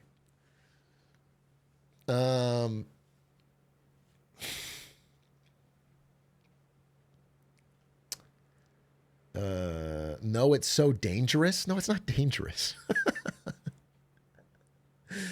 No, it's not dangerous. I don't rub a banana peel on my face either. No. I got bad allergies and mouth tape would kill me. Okay, all right. If your nose is constantly stuffed, then yeah, don't use mouth tape. But I have my nose pulled apart by this thing, and then I also have my mouth, so I just breathe really deeply and clearly through my nose, and it's nice, and I sleep well. I would say my sleep is 10% better, which is pretty nice. Your nose has clogged right now? Well, here's the fucking problem. When I talk a lot, my nose gets clogged. I discovered it from streaming. When I talk a lot, there's like, I don't know, my tongue is like pushing saliva up my, whatever, but it gets clogged. It's annoying. It's fucking annoying.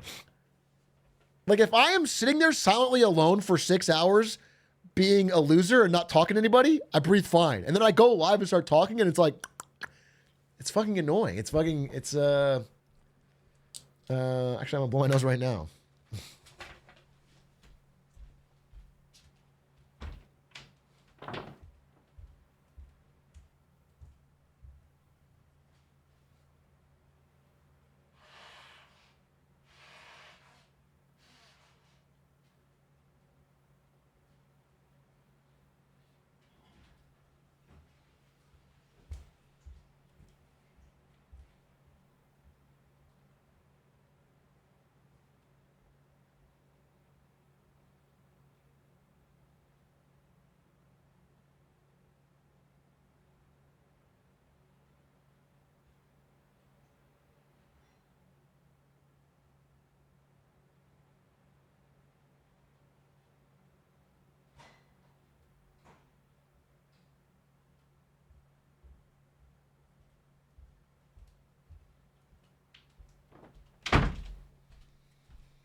Da da da da da da da da da da. Na na na na na na na na na. Na na na na na na na na na na na.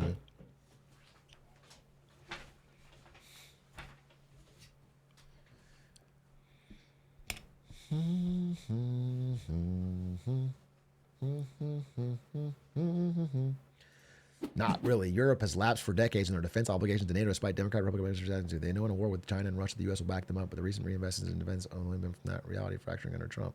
Not a Trump supporter, but I don't think it's unreasonable to ask the rest of NATO to hold up their end of their bargain. Typers, dude.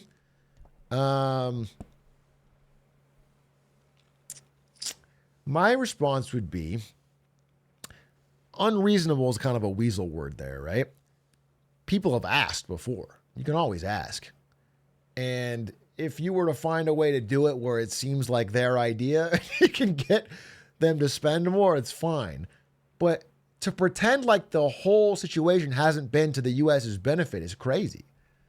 To act like the money we've spent on NATO is somehow us losing. It's the same thing as Brexit. It's the same thing. It's like, it's a country thinking by getting out of this deal, it'll all be better for us. But actually, I believe it'll be worse.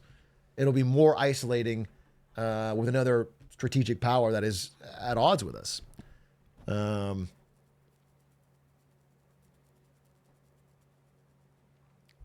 It's higher taxes for us in Europe.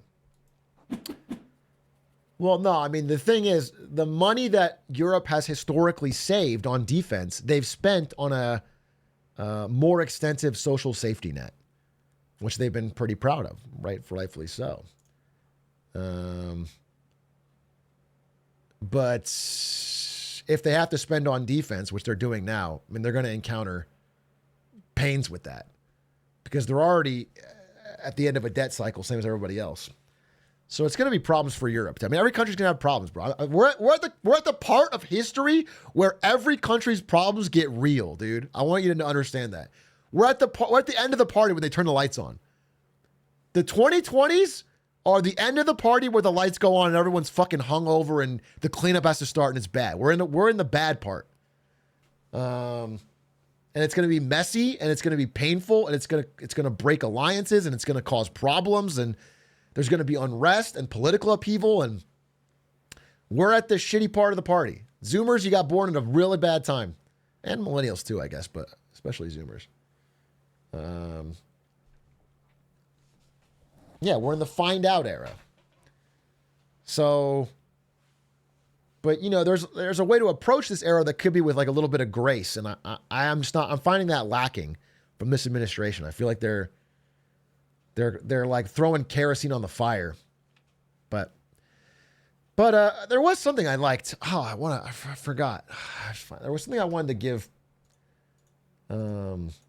Whether it was intentional or not, there was something I wanted to give credit to, but I forgot what it was. I was going to make a slide. What was it? What was it? Certainly wasn't this, because I was pretty... This is pretty bad, this text chain. What was it?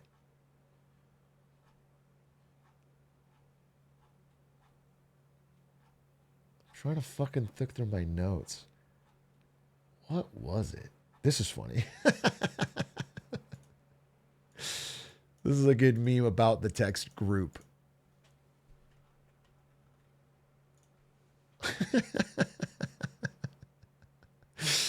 Just blending in. We got the right JG.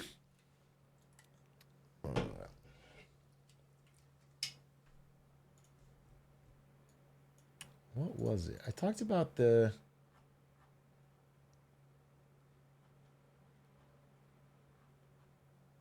Man, I don't remember.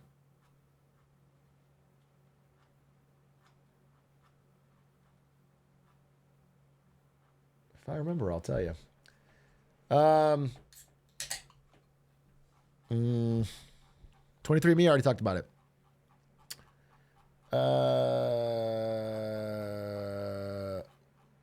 What else? News-wise, because we're new Shark Tank pretty soon. I want to talk about... I wanted to talk about other news. We did 23andMe. MicroStrategy updates. They're definitely a fucking Ponzi scheme. They're getting really desperate. Tesla sales update. The February data came in for a Republican county, San Diego County, voted Trump in 2024. February year-over-year sales are down 35%. In a Republican, well-off county. This is bad, bad fucking news, dude. SD Republican? I mean, yeah, this county, San Diego County, voted Trump 2024. Pretty significantly. 3-point swing or something. I mean, these are bad numbers, dude. That's below expectations, which was for 18% decline.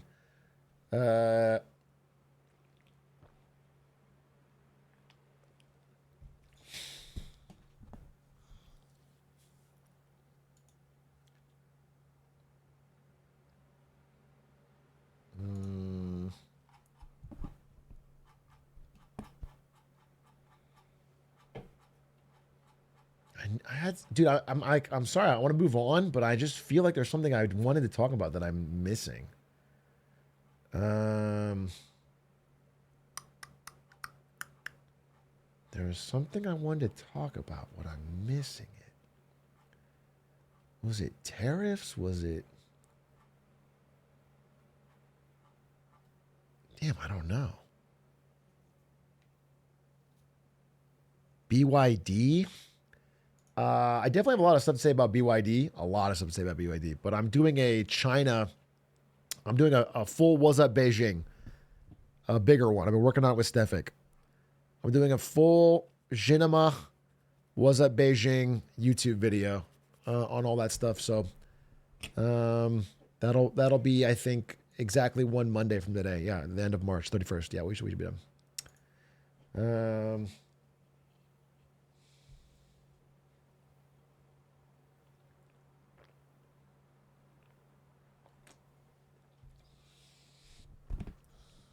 Oh! Well, I can't talk about this later, but I'll tell you this. I just got recently a bona fide whistleblower reach out to me, like at a big company,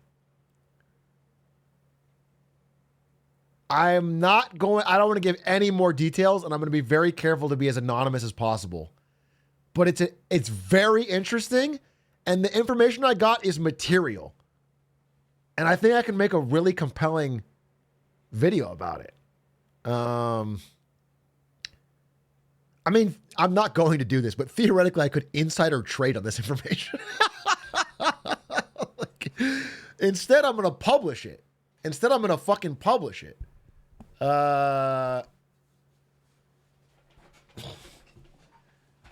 And I think it's cool. I mean, I'm going to try my best to be as anonymous as possible, as like a calling card. Like, if you have this information and want to reach out, that I'm going to treat it seriously and respect your privacy and make sure everything's, and I'm going to do my best on this one. But it really, I was asking questions and they gave me sincere, detailed answers to all my questions. And they were like, wow, eye-opening. So that's cool. I'm very excited. So that if I die tomorrow, it's because of the if I die tomorrow, it's because of this.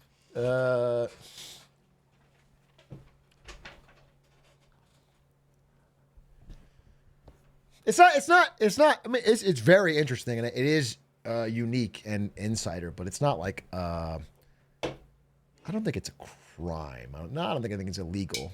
Nothing that would like get me. But it's to me it's extremely interesting. So it's cool. It's cool. It's cool. I'm excited.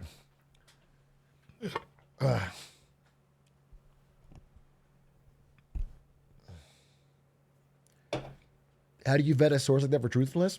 Well, I can't realistically tell you, I think, but I did. And I feel very confident. Because that was my first question. I was like, how do I know any of this is real? And then I got my proof. Yeah,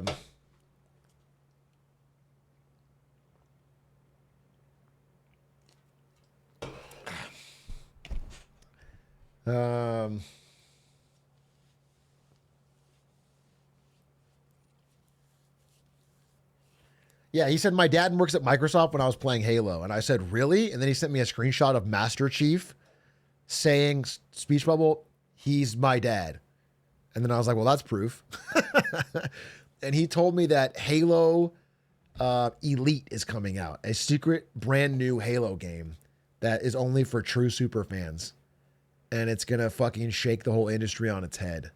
And they're going to bring back split screen, and you can only play it with your boys.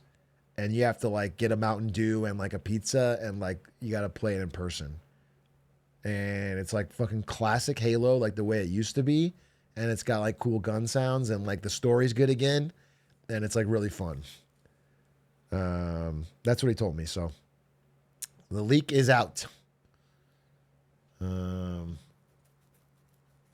But that also wasn't what I was going to tell you. I actually don't remember what I was going to fucking tell you.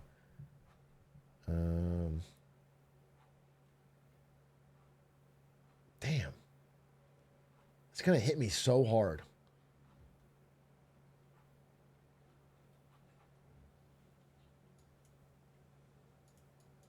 Oh, fucking, this is not it either, but man, I don't like the All In podcast, bro. I really don't like them. We need to get some guests on Lemonade Stand so we can start trying to be the fucking non-shitty All In podcast. But they had on Howard Lutnick, who I also really despise. I'm so glad Scott Bessent got Treasury Secretary, not Howard Lutnick. You can't see him right here. But Howard Lutnick said... Security didn't send out their checks this month. My mother-in-law, who's 94, she wouldn't call and complain. She just wouldn't. She thinks something got messed up, and she'll get it next month. Yeah.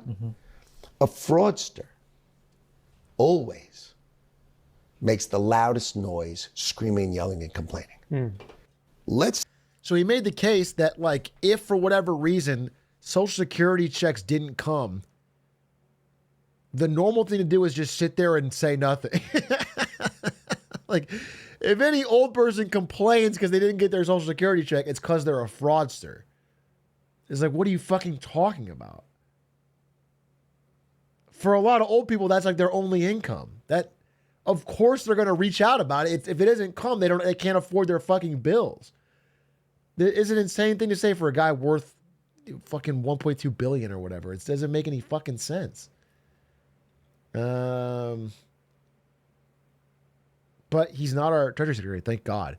He's just bitch ass Secretary of Commerce, which is not an important role. If Howard Lutnick was our fucking Treasury Secretary, we'd be fucking screwed. We'd be cooked.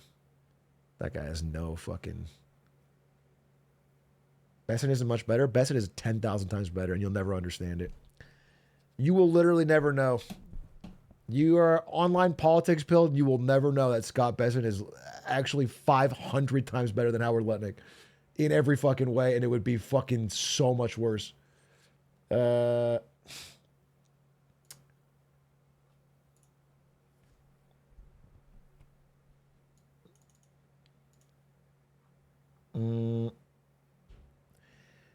Truck. Give a lot of advice about jobs and how difficult it is to get in the job market as a person this day and age. But surprisingly, I think a really good solution is to join the military. Maybe slide by as college. Are you just trying to do recruiting in my chat? And you telling me there's no downside to joining the military?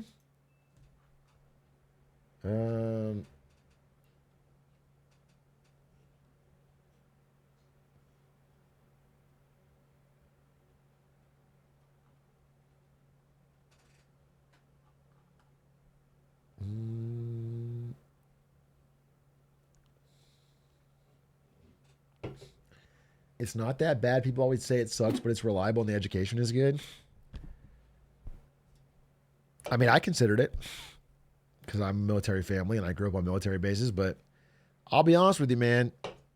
The people on those bases, the young people, the young men, not very happy. Usually not very happy. I'm going to be honest with you. Usually pretty miserable. So I wouldn't say it's very, I would say it's maybe a truly last resort situation with high risk as well.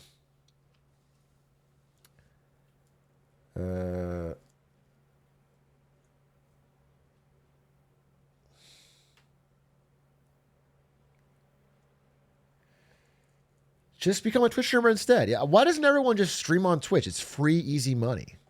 Thank you, Asteroid Blues, for the Prime. Thank you, Elias Ben B, for the 6 months.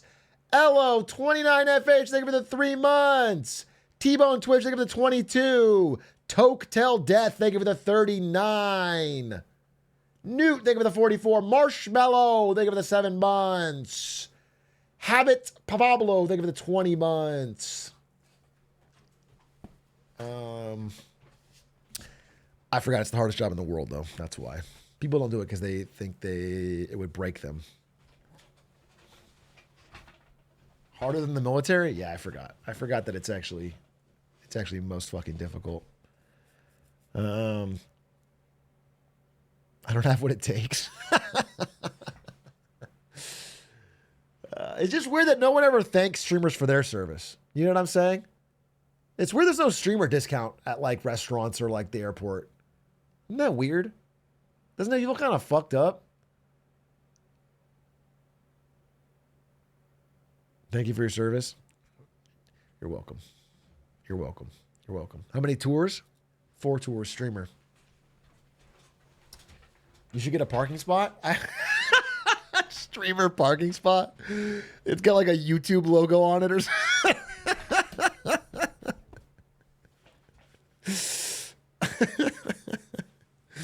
How many deployments to TwitchCon? We don't talk about TwitchCon. Get a far off look in my eyes. When Dr. Disrespect filmed that bathroom. The fucking horrors.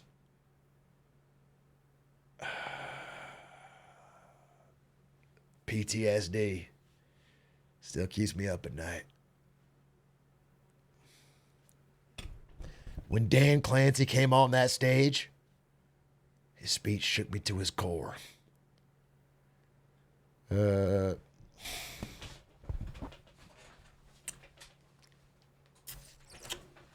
Uh, 906. Wait a minute. I think it's time to watch a little Shark Tank. But this one is a special Shark Tank, folks. You're here on a Marketing Monday, so we're not going to do a normal fucking Shark Tank.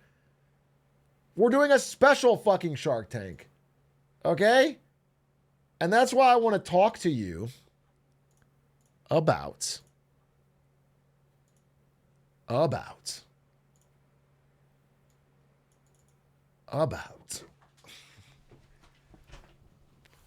a drink called Poppy. Wait, fix this fucking. There it is. I want to talk to you about a drink called Poppy. Now, I want to tell you one thing. Here on Marketing Monday, we do not accept sponsorships. Okay?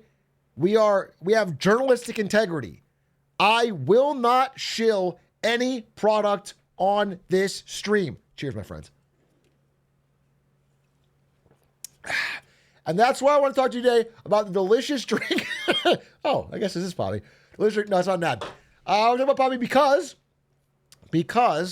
we have covered a lot of Shark Tank products on this channel. And over the years, we've covered as each Shark Tank record gets broken. Well, as of a few days ago, the record, which was previously set by Bombas with a $100 million valuation, the highest valuation in Shark Tank history, which was later beaten by Scrub Daddy, hitting a $200 million valuation, and almost beaten by Doorbot, which later became Ring and had a $1 billion valuation, but nobody invested in that, was finally beaten when a few days ago, this soda brand, Poppy, was bought by Pepsi for nearly $2 billion, a brand new record. Because years earlier, it turns out that Poppy had been a drink called Mother, an apple cider vinegar beverage that appeared on season 10, episode 8 of Shark Tank. And we're going to watch that episode today and see if anyone had the foresight or the intelligence to invest in the seed round of a future $2 billion company.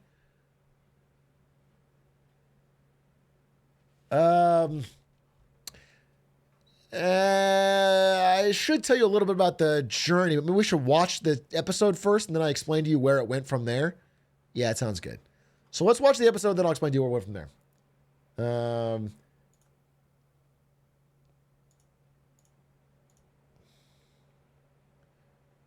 And because I'm a good streamer, I already prepared the right episode and have it ready to go so that I can just... Actually, I did do that. Fuck yeah. And I opened it to the Poppy part. Holy...